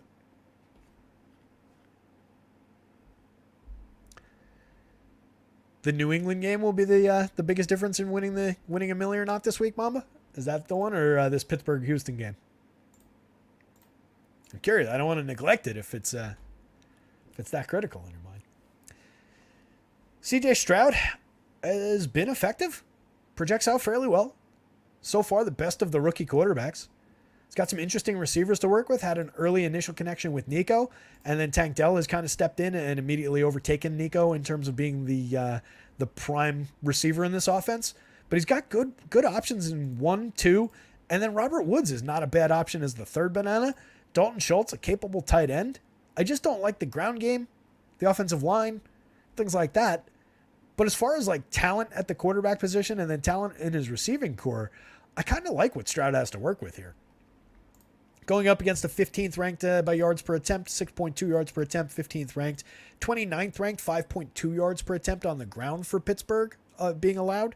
So maybe it speaks to Dameon Pierce's upside, but he hasn't been good at all and not really an overly appealing option. 42-point total, 3-point spread. I like this one to be aired out a little bit. I think there's capable receiving options on the Pittsburgh side. Kenny Pickett, definitely going to need to demonstrate some ability at the position outside of the preseason. He's got Pickens to work with. He's got Freiermuth to work with. Calvin Austin, who I know people in the chat love.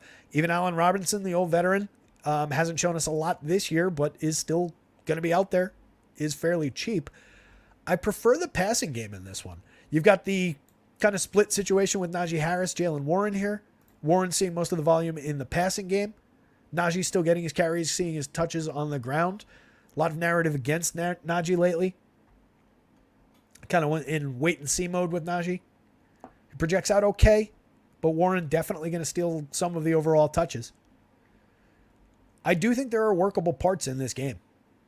I don't love the point total, but I like that it's only a 3-point spread. Home team underdogs always... home team underdog. Always an interesting situation. So definitely some pieces to work with here. Kenny Pickett, third by value on DK. 16th by raw fantasy points. Not great. but he only cost 5,100 at the quarterback position. 11th by FanDuel value, 16th by raw points. CJ Stroud on the other side, 17th and 19th on both sites. 5,600, the more expensive of the two quarterbacks, has been playing better. Better matchup going up against a defense that's allowing the 24th the 24th best fantasy scoring to the position. Whatever, you know what I mean. 8th best. They rank 24th. It's the easy way to say it, dummy.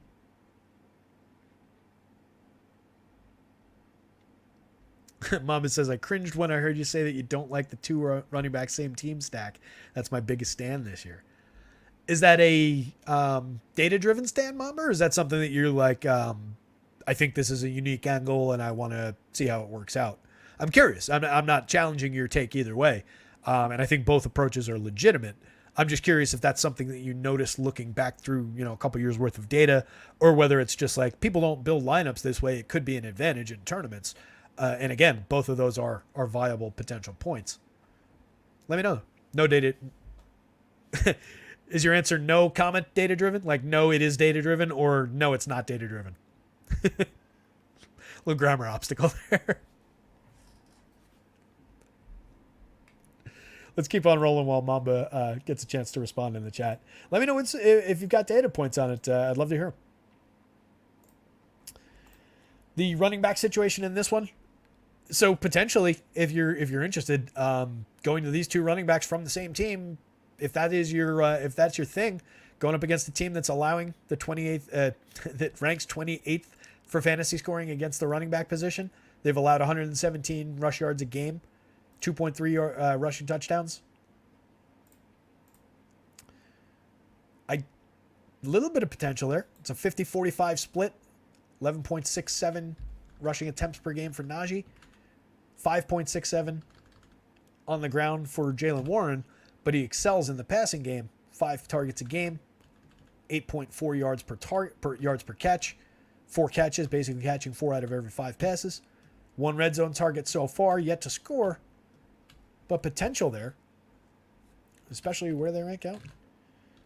15th and 8th for Najee, 14th and 8th on FanDuel, 21st and 17th, 20th and 19th. I do think that this dual-headed Pittsburgh attack, if you're looking for that sort of a thing, is certainly one that you could go with. On the Houston side, they gain a little bit of matchup potential, I guess, for Dameon Pierce. 23rd ranked defense against the running back position, giving up 5.2 yards per attempt, 151 yards a game, less than a touchdown a game, though. Pierce seeing 54% of the snaps, 48% on average, 39% for Devin Singletary last week. Singletary a lot less involved.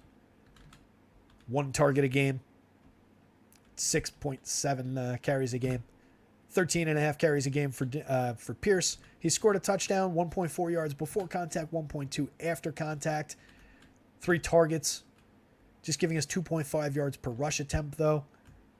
Not really great. Not really great.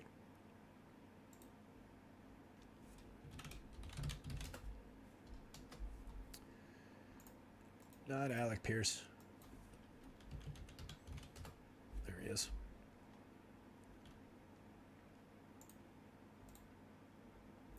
Are there...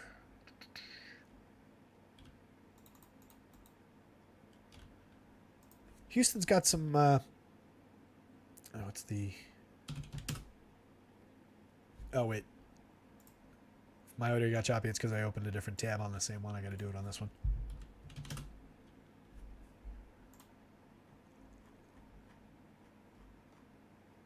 Just want to see...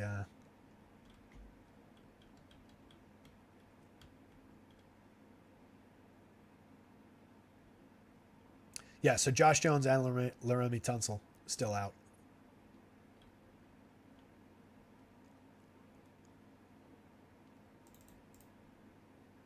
Austin Deckless, practice squad member, starting at left tackle.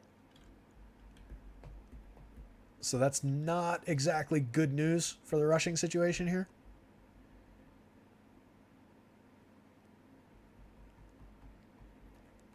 So just with an ailing offensive line, like if I'm going to anything, I probably lean into what's already been effective for Houston, and that's that passing attack.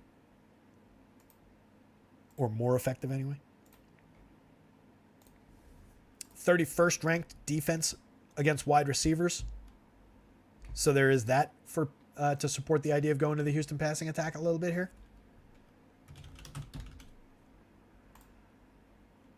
And they've got some capable guys who have delivered a little bit.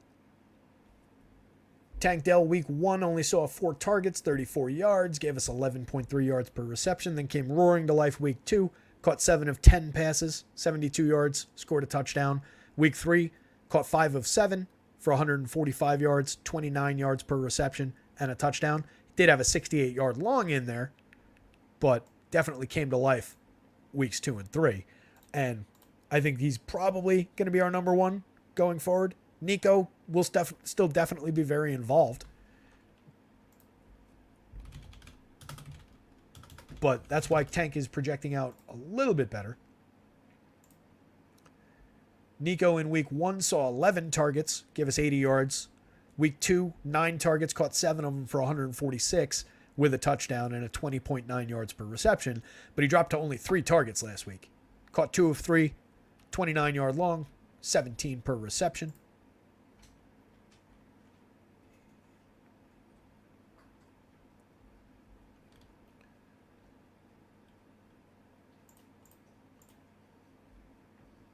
Getting a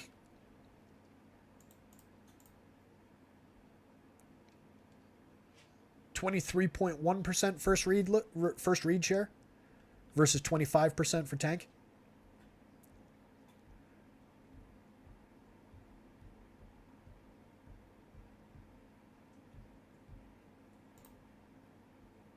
Yeah, I like the opportunity for Dell, but I do think Robert Woods not completely uninteresting here. Played 77% of the snaps last week. 8 targets a game, 29.8% of the target share, 9.6 yard A-dot, definitely working closer to the line than these guys, but that's not an uninteresting A-dot on his own. He saw 6 targets last week. So with the decline in targets for Nico and the uptick in targets for Tank Dell the last 2 weeks, he's basically maintained 10 targets, 9 targets, 6 targets. Hasn't scored a touchdown yet. Only catching about half of them. But he's still getting his looks. If he manages to catch the right ball in the right spot, could be an interesting guy. 3 targets in the red zone so far. 3 targets in the red zone for Dalton Schultz, too. Also, who I mentioned before, fairly interesting tight end option. 5 targets a game, 12.2% of the volume. The fact that they're looking his direction in the red zone, not uninteresting. Ranks 7th overall by fantasy points, 3rd by value on DK, 8th and 4th on FanDuel. Some interesting options in this Houston passing attack. They're going to have to keep CJ Stroud upright, give him opportunity to throw the ball. With that shaky offensive line, it's a big question mark, but it's been going okay so far. More likely, it's a scenario where you can draw some of those shares, some Tank Dell, play it back against some Pittsburgh shares, and hope that they're keeping in the game. But it's not like Pittsburgh's any great shakes. George Pickens, decent projection, lands 21st, 16th on DK, 20th, 23rd on FanDuel, seeing 89% of the snaps, drawing a 22.8% target share, 10.3 yard A-dot. 2 looks in the red zone. Freiermuth has 4 targets in the red zone. He scored twice. Only 8.9% of the volume, 3 targets a game. But definitely a involved option.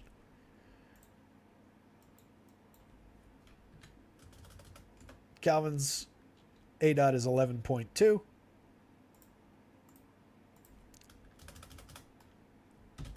Robinson's is 6.1. So you've got a downfield threat that's seeing a 15.8% target share, 5 targets a game. And then Robinson went away because I didn't put his 2 back. The sequel, 14.9% target share for Robinson, 5 a game. 8.4 yards per catch versus the monster 19.9 yards per catch for Calvin.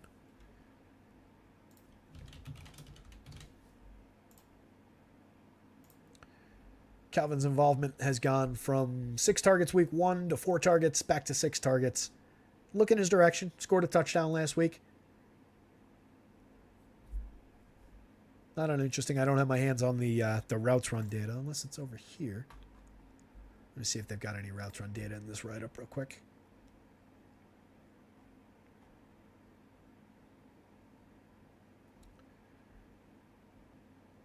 .64 yards per route run.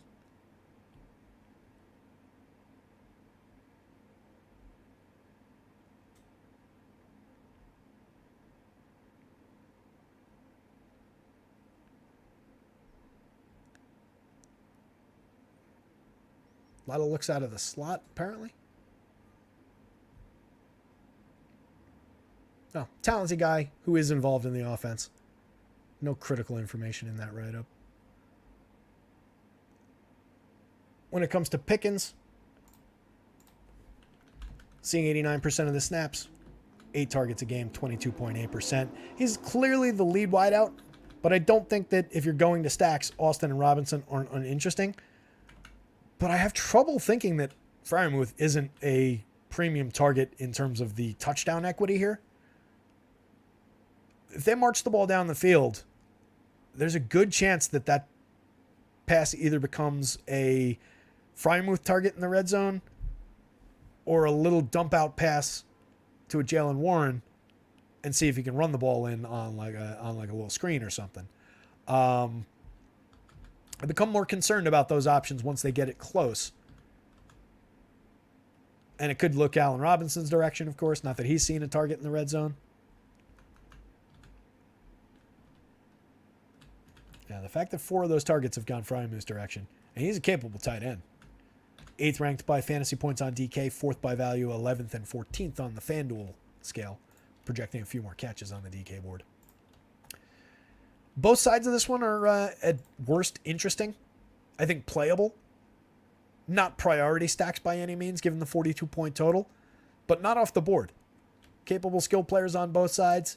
Capable enough quarterbacks on both sides. 2 games left. Tampa and New Orleans. Apparently, this is not 100% going to be Jameis. Unless we've gotten some news since the show started. Derek Carr trying to play this game. That said, I expect it's Jameis. Seems like everything all week long has been trending toward Jameis. Most of the talk about that has been about that. Most places around the industry have been projected in. Either way, with the return of Alvin Kamara, with an offense that includes Chris Olave, Alvin Kamara, Michael Thomas, the dynamic Rashid Shaheed, Juwan Johnson at the tight end position, this is not an uninteresting New Orleans team. Going up against a defense that ranks 24th, giving up 7 yards per pass attempt, 17th, giving up 4.2 yards per rush attempt. This could be a day for New Orleans. I don't dislike this spot at all. Kamara was out with a suspension, wasn't hurt, so presumably he comes back firing on all cylinders.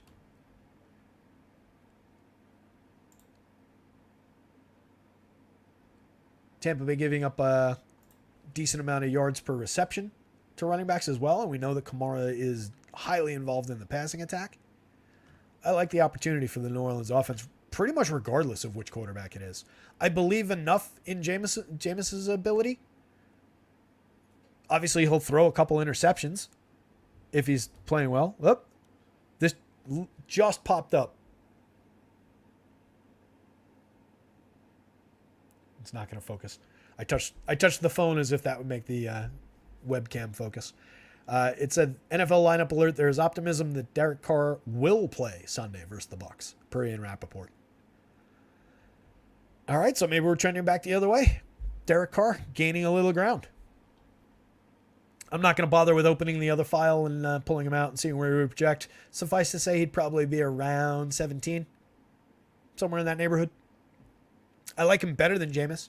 I like the Saints offense overall better when Derek Carr is out there.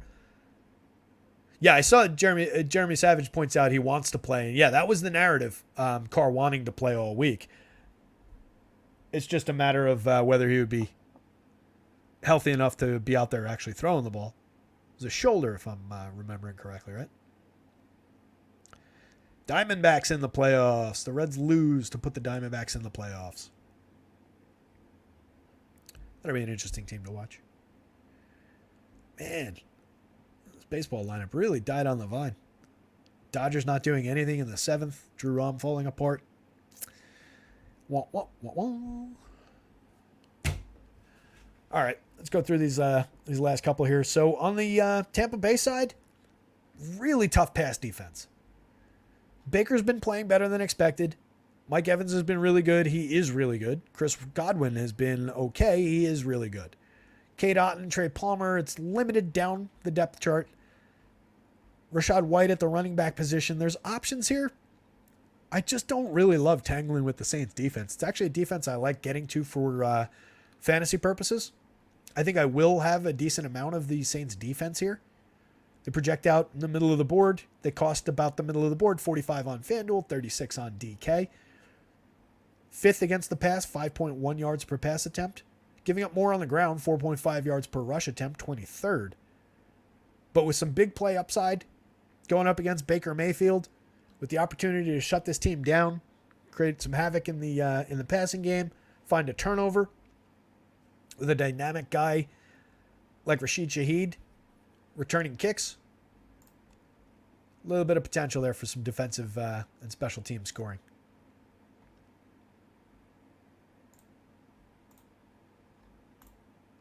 There's also Mike Evans against whatever his name is, Lattimore.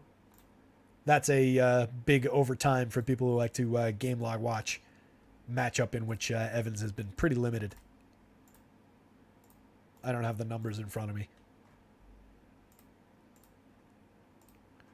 Not one I look into too much, the specific, wide receiver versus this corner, that corner. Not that I don't think it's relevant. I do think it's relevant. Certainly way more so than BVP or anything like that in baseball. At a certain point with football, you can bring things down to the level of, this guy's faster than that guy. He'll be able to catch him even if he runs by him. Not entirely, obviously. But there are things like that that do matter when it comes to player versus player type of information in a football sense.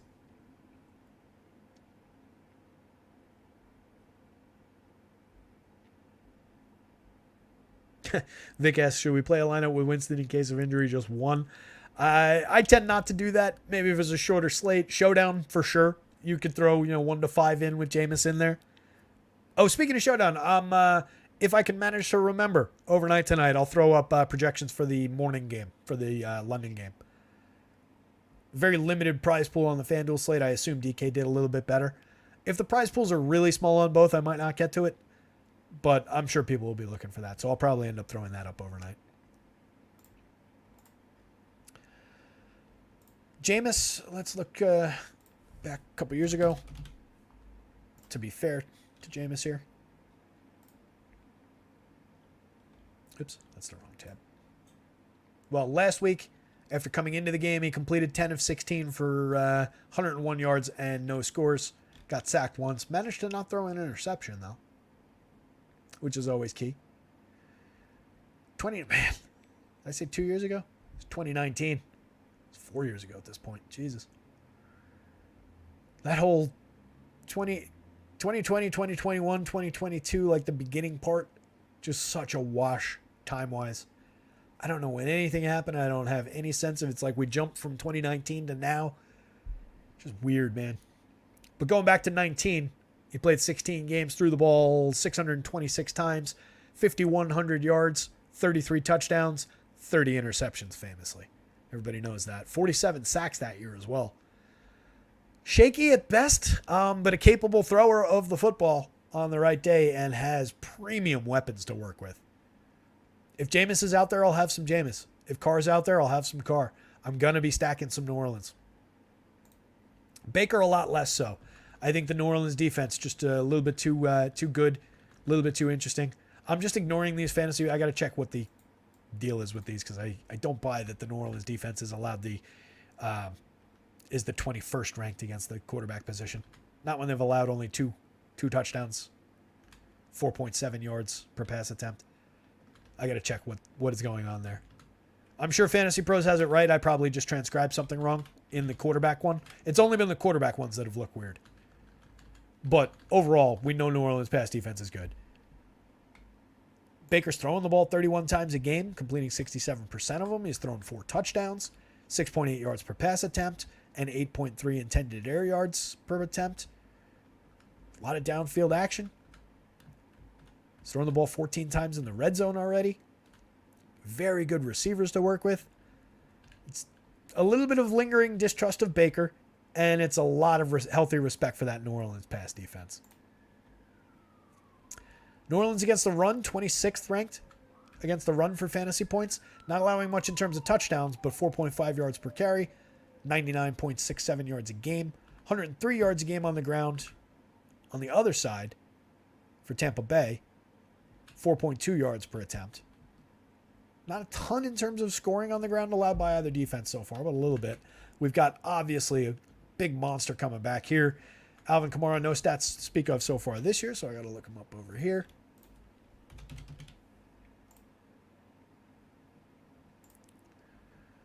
Kamara just last year, only 897 yards on the ground, 4 touchdowns, carried the ball 223 times. Also added 57 catches on 77 targets for another 490 yards. So we're still talking about 1,300 combined yards. 2 touchdowns through the air, so 6 combined touchdowns. Tons of touches.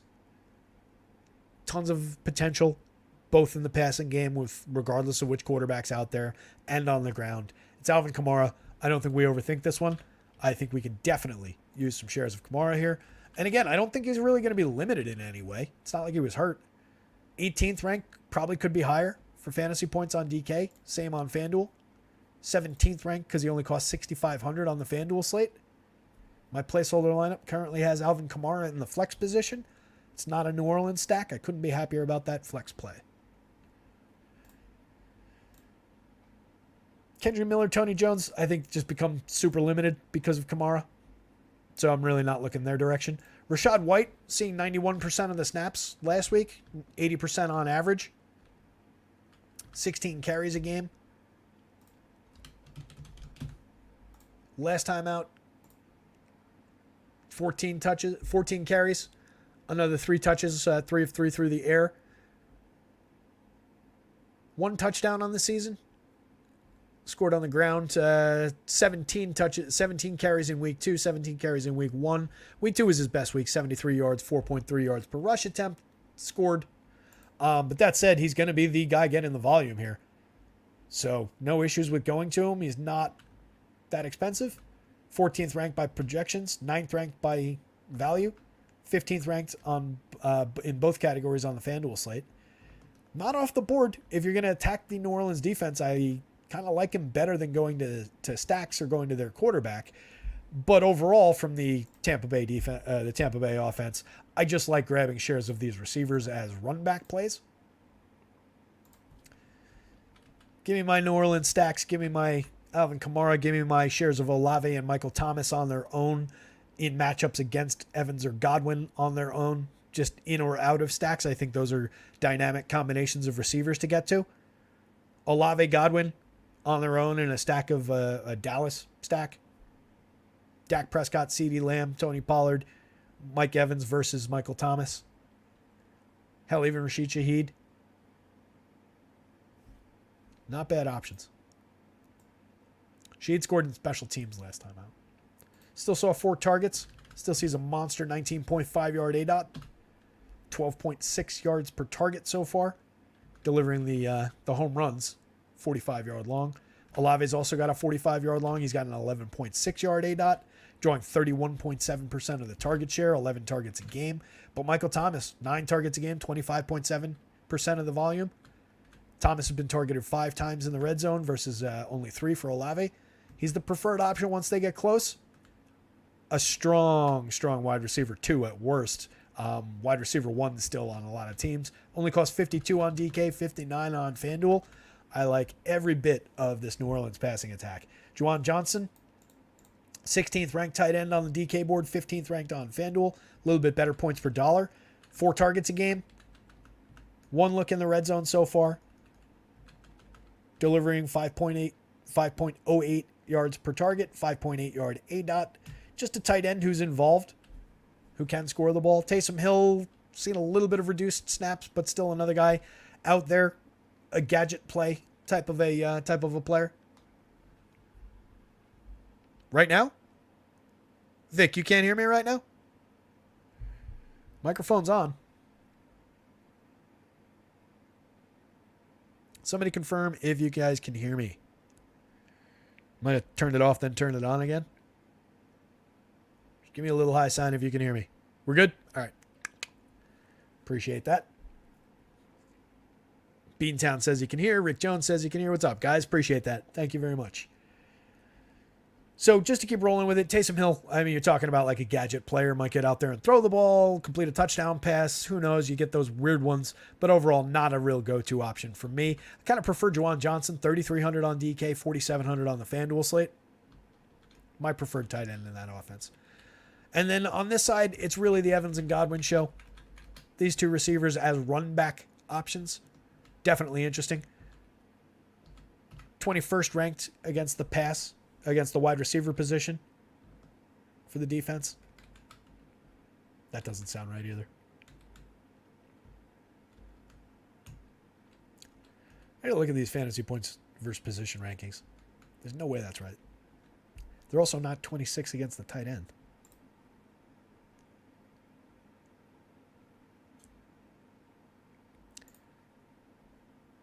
All right, all of these fantasy points versus position rankings are screwy. There's no way New Orleans ranks 26th against the tight end position. They haven't allowed a touchdown to tight ends yet.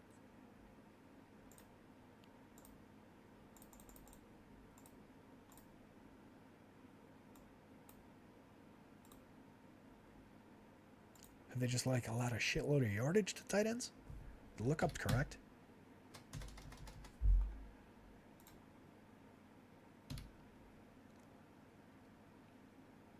Vance says, just tell us the golden lineup for tomorrow's main slate. I want a millie. I will tell you that right now, I have two placeholder lineups in. One that I built with Fields just because Fields projects out so well and I wanted to see what could happen. And then one that I kind of like that I think is funky. That's a Josh Allen stack, but done in a interesting way. It's also got that Puka and Pittman combination that I talked about, and it's got Alvin Kamara in the flex. Every other skill player in the lineup is from either the Dolphins or Bills, with Josh Allen at quarterback, and it's got a defense that I mentioned liking during the show. How about that? Guaranteed non-winner, because I hand-built it. Actually, I'm decent at hand-building. Decent to good. Sometimes I wish I could hand-build more. All right, so seriously, no idea what's going on with these rankings. The lookup is correct. We're pulling the correct data off that board. But I can't understand how New Orleans could rank 20th against the tight end position, or 26th for fantasy scoring against the tight end position, when they've allowed the sixth fewest receiving yards and 0 touchdowns to tight ends this year. It doesn't make any sense.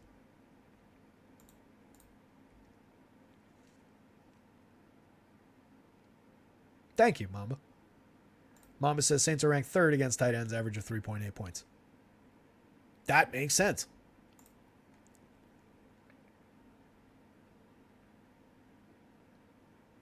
Yeah, so this is just something screwy on this board because they're not giving up 30 points to the wide receiver position either. All right, I got to look into what's going on with that. But again, the lookup's correct. It's just the data's wrong, which is weird. Mama said, let me know whatever stats you need. I'm locked in. Love it, buddy. Yeah, that's a little bit odd that lookup is pulling that way. Where do I get this from? I copied it over from the other spreadsheet, so I don't remember what source that comes from. I'll check. I'll clean that up for next show, guys. I was hoping that would be an asset to add to the show here. I think some of them that we read off were correct because the ones that I spot checked before the show were correct. Like Arizona being 25th against the quarterback and the running back position, I know was correct because I double checked it. These ones are pulling the correct lookup, but the wrong data. Might be something on the source's end. Might be something that I screwed up, but we'll get that fixed. Either way, New Orleans is good against the pass. They're good against wide receivers. They're also good against the tight end position. But that said, Mike Evans, Chris Godwin, two very good wide receivers, seeing a lot of volume, 9 targets a game for Evans, 6 targets a game for Godwin, turning it into 10.6 yards per target for Evans, 7.4 yards per target for Godwin, 3 touchdowns already for Evans, outpacing his teammate. But Godwin's actually outpacing him for red zone targets. He just hasn't converted any of them. He's got 5 targets in the red zone versus Evans' 3. So limited day for Cade Otton, given their skill against the tight end position. Trey Palmer, Devin Tompkins, just kind of afterthoughts downboard in the passing attack. 2 targets a game for each of them. Very, very limited. Herbert, part of the golden lineup, says Vance Edward. That's another spot I love. Absolutely, we'll have tons of it. Mariners lose. Blue Jays headed to the postseason.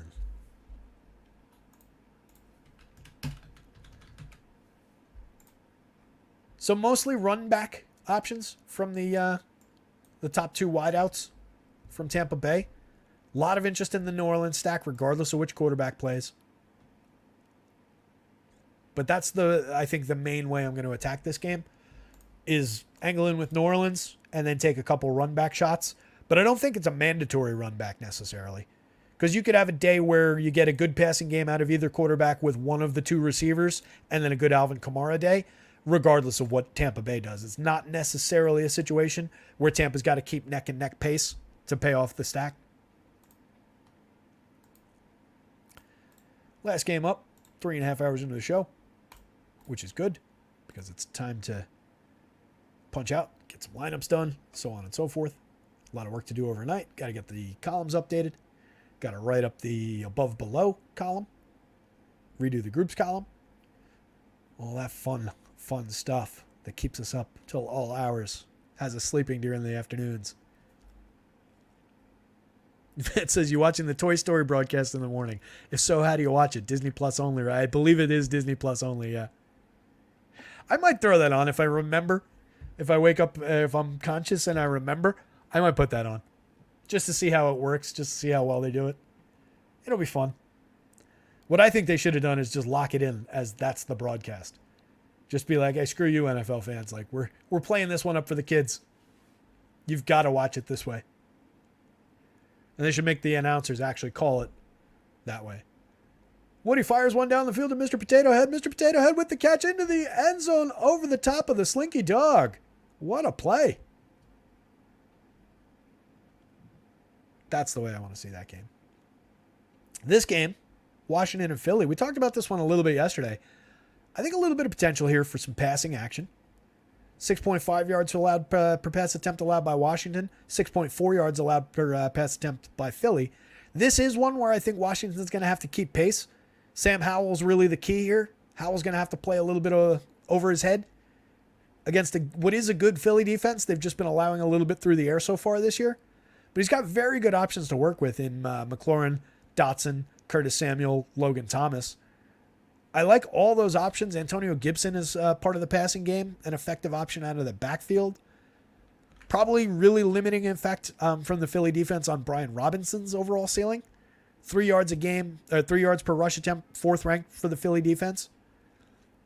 Tons of opportunity on the other side for Philly's offense. We all know they're very good.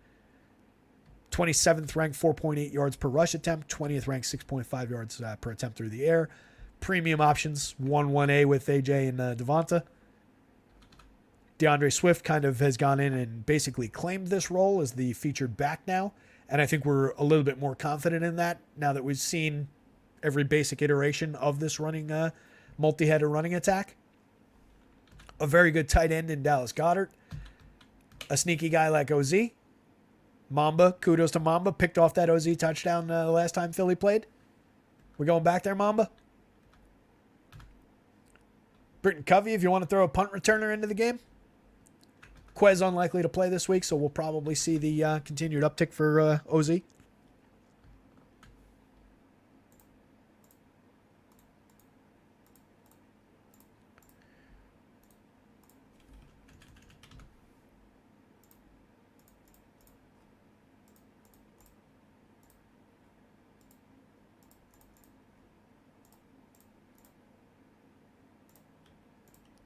That's the tab with most of the plays on it. Hurts is an easy go-to. Second overall on both sites by fantasy points. 8th by value on DK. 3rd by value, 8,800 on the FanDuel slate. 203 yards a game. He's thrown... excuse me. That's the defense again. 213 yards a game. He's thrown 3 touchdowns. 3 touchdowns on the other side so far for Sammy Howell. Both of them, 68% of their passes, 66%, 31 attempts a game, 33 attempts a game. They look pretty similar so far this year. I think we know for sure that Jalen Hurts is quite a bit better than Sam Howell. 6.9 yards per attempt, 6.8 yards per attempt, 4.4 air yards, 4.7 air yards. The intended, Jalen takes a big step forward, 9.5 intended air yards per attempt versus 6.7.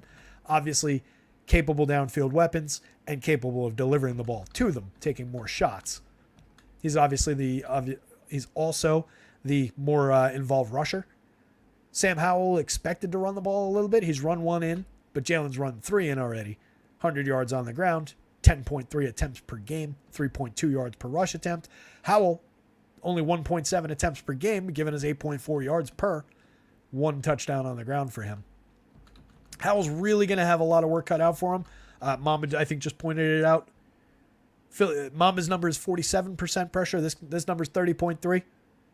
Maybe I got to check some of these sources. Where's that number sourced from, Mamba? I know I'm not doubting you. I would assume that your source is probably more accurate. I forget which one these come from. This is a defense board from Pro Football Reference, I think. Different places do log things differently. So there's a chance. Either way, it's a high pressure rate. That could put Howell in some trouble for sure. But if he manages to hold up his end, I think there's some potential here for some passing. Less so on the ground. As I said, Philly stuffing the run fairly effectively. Potentially limiting for a fairly dynamic back like Brian Robinson. Fantasy points data. Your voice from the sloppy station. Yeah, I got to get... apparently, I got to get a subscription over at Fantasy Points Data. I used to have data pulls from them that I don't know if it's been working for free since they went subscription-based. Or maybe I was pulling from some free source or whatever, but they stopped working this year, so I went to different sources. But that was feeding some tabs in the old model last year. Is maybe better, so I'm not going to hate. DeAndre Swift, the featured back for Philly. 15 attempts a game. Kenny Gainwell played just 2 games so far. Came back last week. Did see 14 touches, or 14 carries. Another 1 reception on 2 targets. Swift, for his part, carried the ball 16 times. Was targeted twice, caught 1 of them. But he put up 130 yards on the ground last week, 8.1 yards per attempt. Week before, carried the ball 28 times. Was by far the clear-cut RB1 that week. Put up 175 yards, 6.3 per attempt. Put the ball in the end zone. The concern last time out was Gainwell coming back and drawing a big chunk of the touches. And he didn't. It's not that he didn't do that. He came in and carried the ball 14 times. 3.1 yard per attempt, 43 total. Didn't have the greatest day in the world. Swift got basically equal volume and did a lot more with it. Which kind of leads us to thinking that we see more and more Swift as time goes on here. He's got a touchdown so far this year, 6.8 yards per rush attempt to support that narrative, 3.5 yards per rush attempt for Kenny Gainwell. Boston's got the third banana, but not really seeing any volume. 3 rushes a game, 7.2 yards per attempt. Could be that week where Boston Scott poaches a touchdown, but we're not going to worry about that. Gainwell and Swift both have big days from Beantown. Vance Edwards says they channel their inner Mostert and Machine. Could be.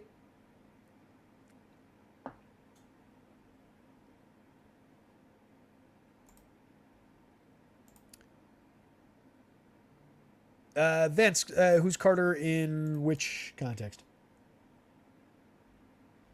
I lost track of where we might be talking about Carter. Carter. I don't see a Carter in this game.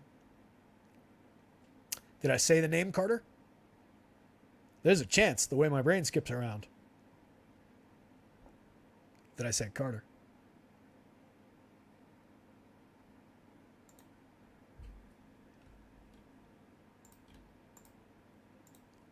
Let me know. Whoops. Don't want to click on that. That would be bad.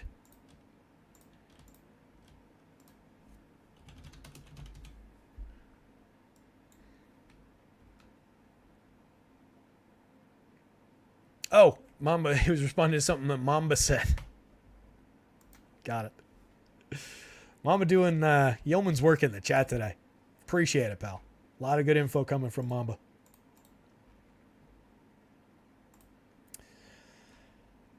So we looked at these guys. We looked at these guys for the most part.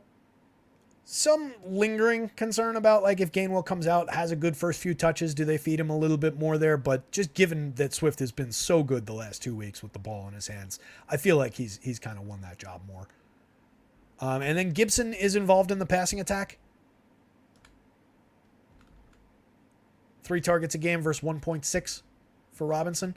But overall, he's not been all that productive.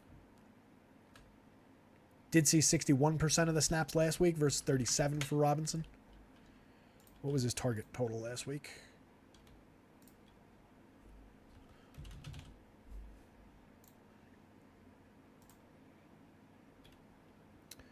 Five targets last week. Caught 3 of them. Turned it into a whopping 7 yards. Monster. 2.3 yards per catch. Caught 3 of 3 the week before for 44 yards. That's more like it. But it's just been limited overall. This is Antonio Gibson I'm talking about. So I don't love the ground game on the Washington side. Definitely could get invested in some DeAndre Swift shares. And then in the passing attack,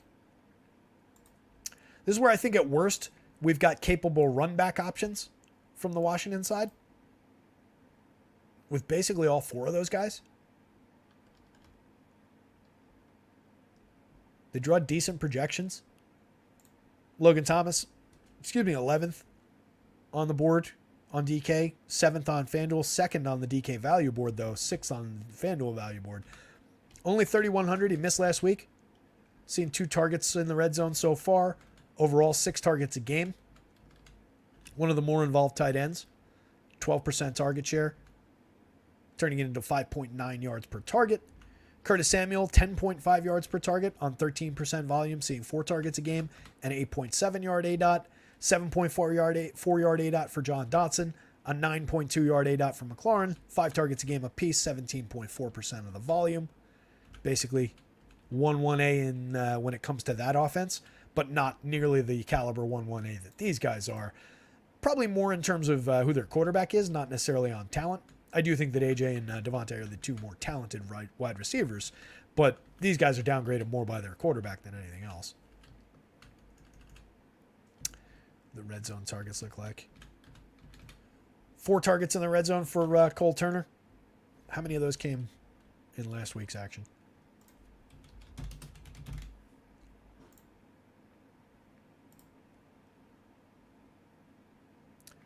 He saw 7 targets last week after seeing only 2 of them the first 2 weeks. That was with last week with Thomas out.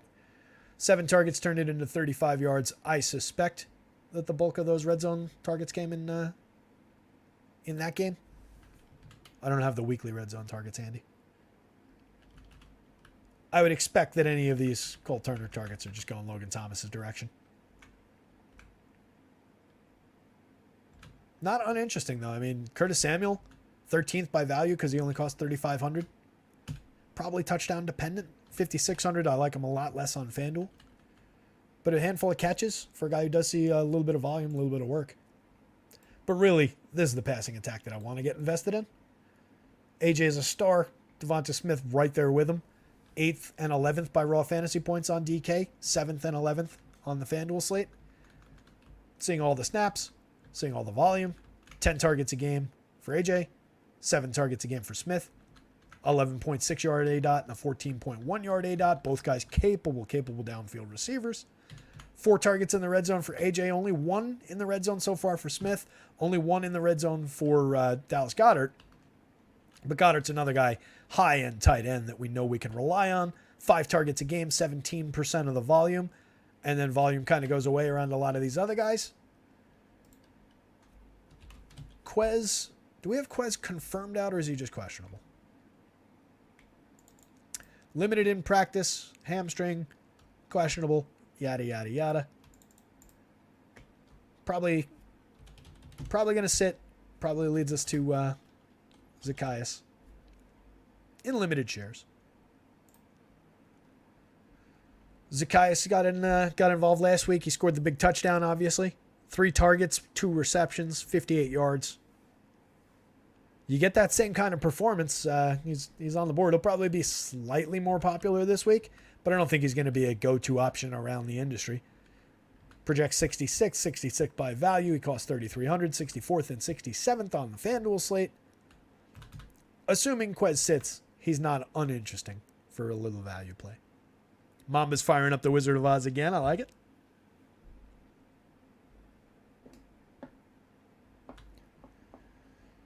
Britton Covey's really only going to be out there for punt returns.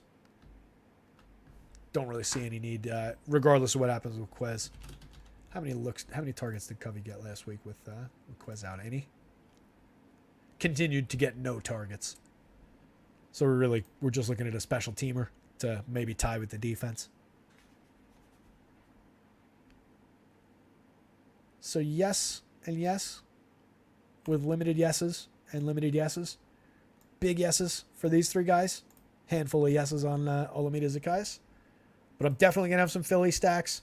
I definitely would have a lot less. I don't know whether it amounts to 0 or just like 2 or 3.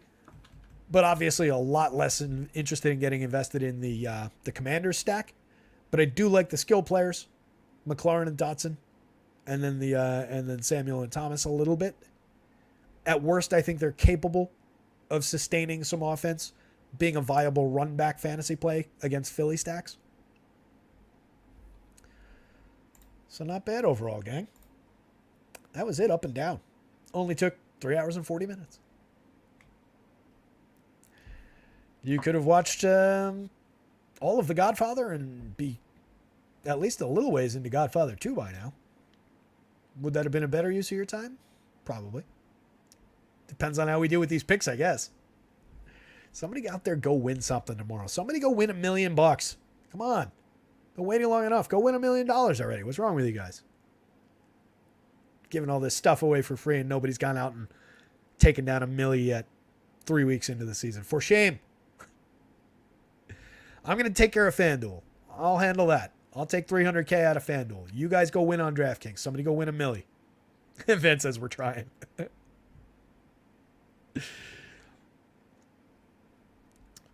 Mama says, not if you want to win $1 million. What's your top play? Top play, like overall, any position, anywhere? Can I just say like Josh Allen? I certainly don't want to say Fields.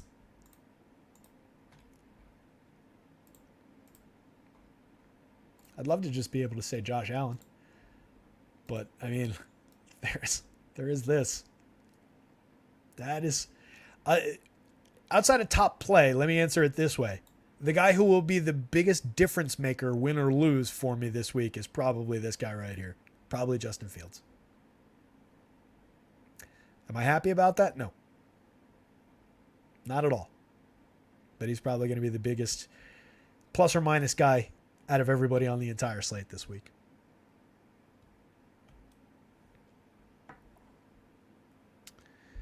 Big Bino says, I'm taking it down tomorrow. All right, go get it, buddy. What do I think about Burrow? I did a whole segment about Burrow, but to put it in a quick nutshell for you, he ranks right here on the board overall. That puts him what? Well, let me do it this way where we actually have the rankings. We also did a ranking show for the quarterbacks and stacks last night that you guys can jump back and check. A lot of similar takes, but this was more in depth, really pouring over every position where that was more light and breezy up at the top. But Joe Burrow, 6th ranked on DK for points, same on FanDuel, 9th ranked points per dollar on DK, 6th ranked points per dollar on FanDuel. And for me, that's a fire away situation. I would probably expect that I'll be over the field on Joe Burrow tomorrow, assuming that we get a little bit of healing from Joe Burrow, a little bit more mobility in the pocket, a little bit of additional time to hold the ball and let routes develop. I like that opportunity against that pass funnel defense for Tennessee.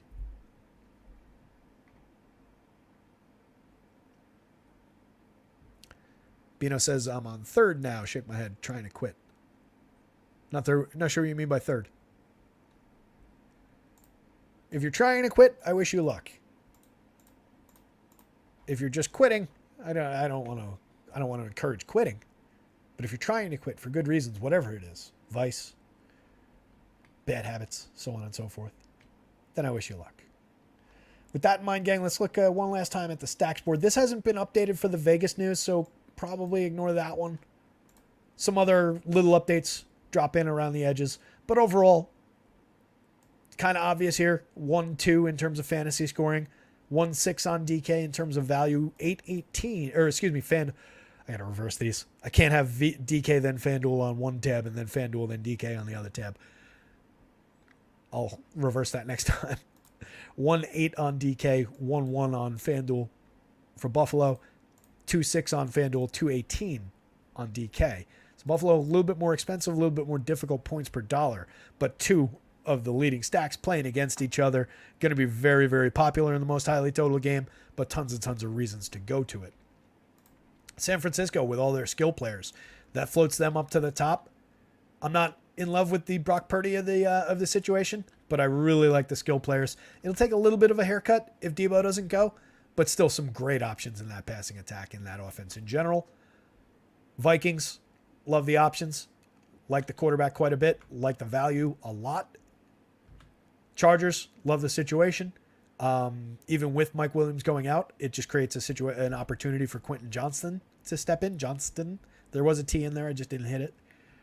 And then Keenan Allen, a strong number one wide receiver potential. Philly, I like going up against Washington. Washington potentially has to support that game, but they don't rank too bad. A little bit of float there from the skill players as well, where the quarterback has to, comes down with some of these games to that quarterback's got to deliver. The skill players can be as good and as highly projected as we want, but if that quarterback can't get them the ball, it doesn't really matter. And that's exactly what we're looking at with Washington. Dallas, coming out firing against New England, but New England's good defense. Dallas did just get shut down by Arizona to some degree while they look good. Cincinnati, I like a lot for the Joe Burrow situation, like we just talked about. All those wideouts that they have going up against that pass funnel D. Chicago, uncomfortably, rank well for value on both sites. Obviously, Justin Fields ranks great in terms of his fantasy points. The stack itself somewhat downgraded because of the lack of premium skill players. Like if Justin Fields had his projection with, let's say, Jalen Hurts' receivers, they'd probably be here. Or at worst, like here where Philly is. A little bit of downgrade in the stack just based on the skill players. But major upside, you can run Fields on his own. You can run him with some of his skill players. The Rams, I want to have some of that. That's an interesting game. Rams versus Indy on both sides. I like the passing situation there. Don't like the ground game as much. Tennessee, just some mixers, primarily around Derrick Henry, DeAndre Hopkins, and maybe some Chigakonkwo. New Orleans, I do like the fact with the skill players, the three premium skill players in that offense, plus a couple good odds and ends players like Jennings, like Shaheed. And then we get into the ugly part. Like I like both of these quarterbacks better than I like their offenses overall. But Deshaun banged up, the lowest total of the game in this Baltimore versus Cleveland game, playing each other in a defensively oriented game, some key pieces missing.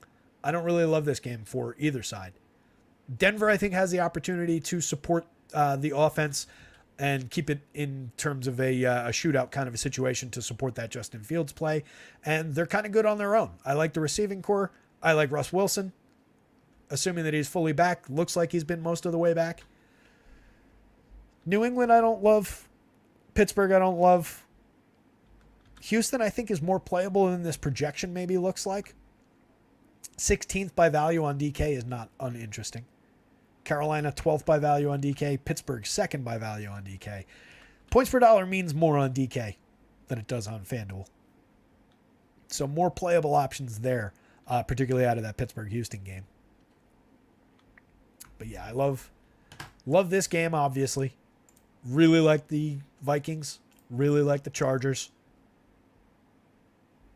Like the Eagles. Like Dallas. Really like Cincinnati. And then wildly uncomfortable with the amount of Chicago that I'm going to have. Fair enough, gang? I could sit here and vamp for another 10 minutes if you want, just to get us to 4 hours. But I think I could use the 10 minutes to maybe grab some dinner. It is 20 after 11. Grab some dinner. Might take a little break. Fire up some Meg 2, The Trench. Debuted on HBO tonight. I love a big, dumb shark movie.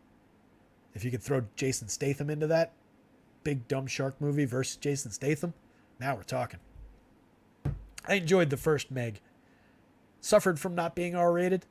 I think the second one's also PG-13, but they probably amp it up a little bit. Should be a fun ride. Not expecting it to be a good movie, but a fun movie?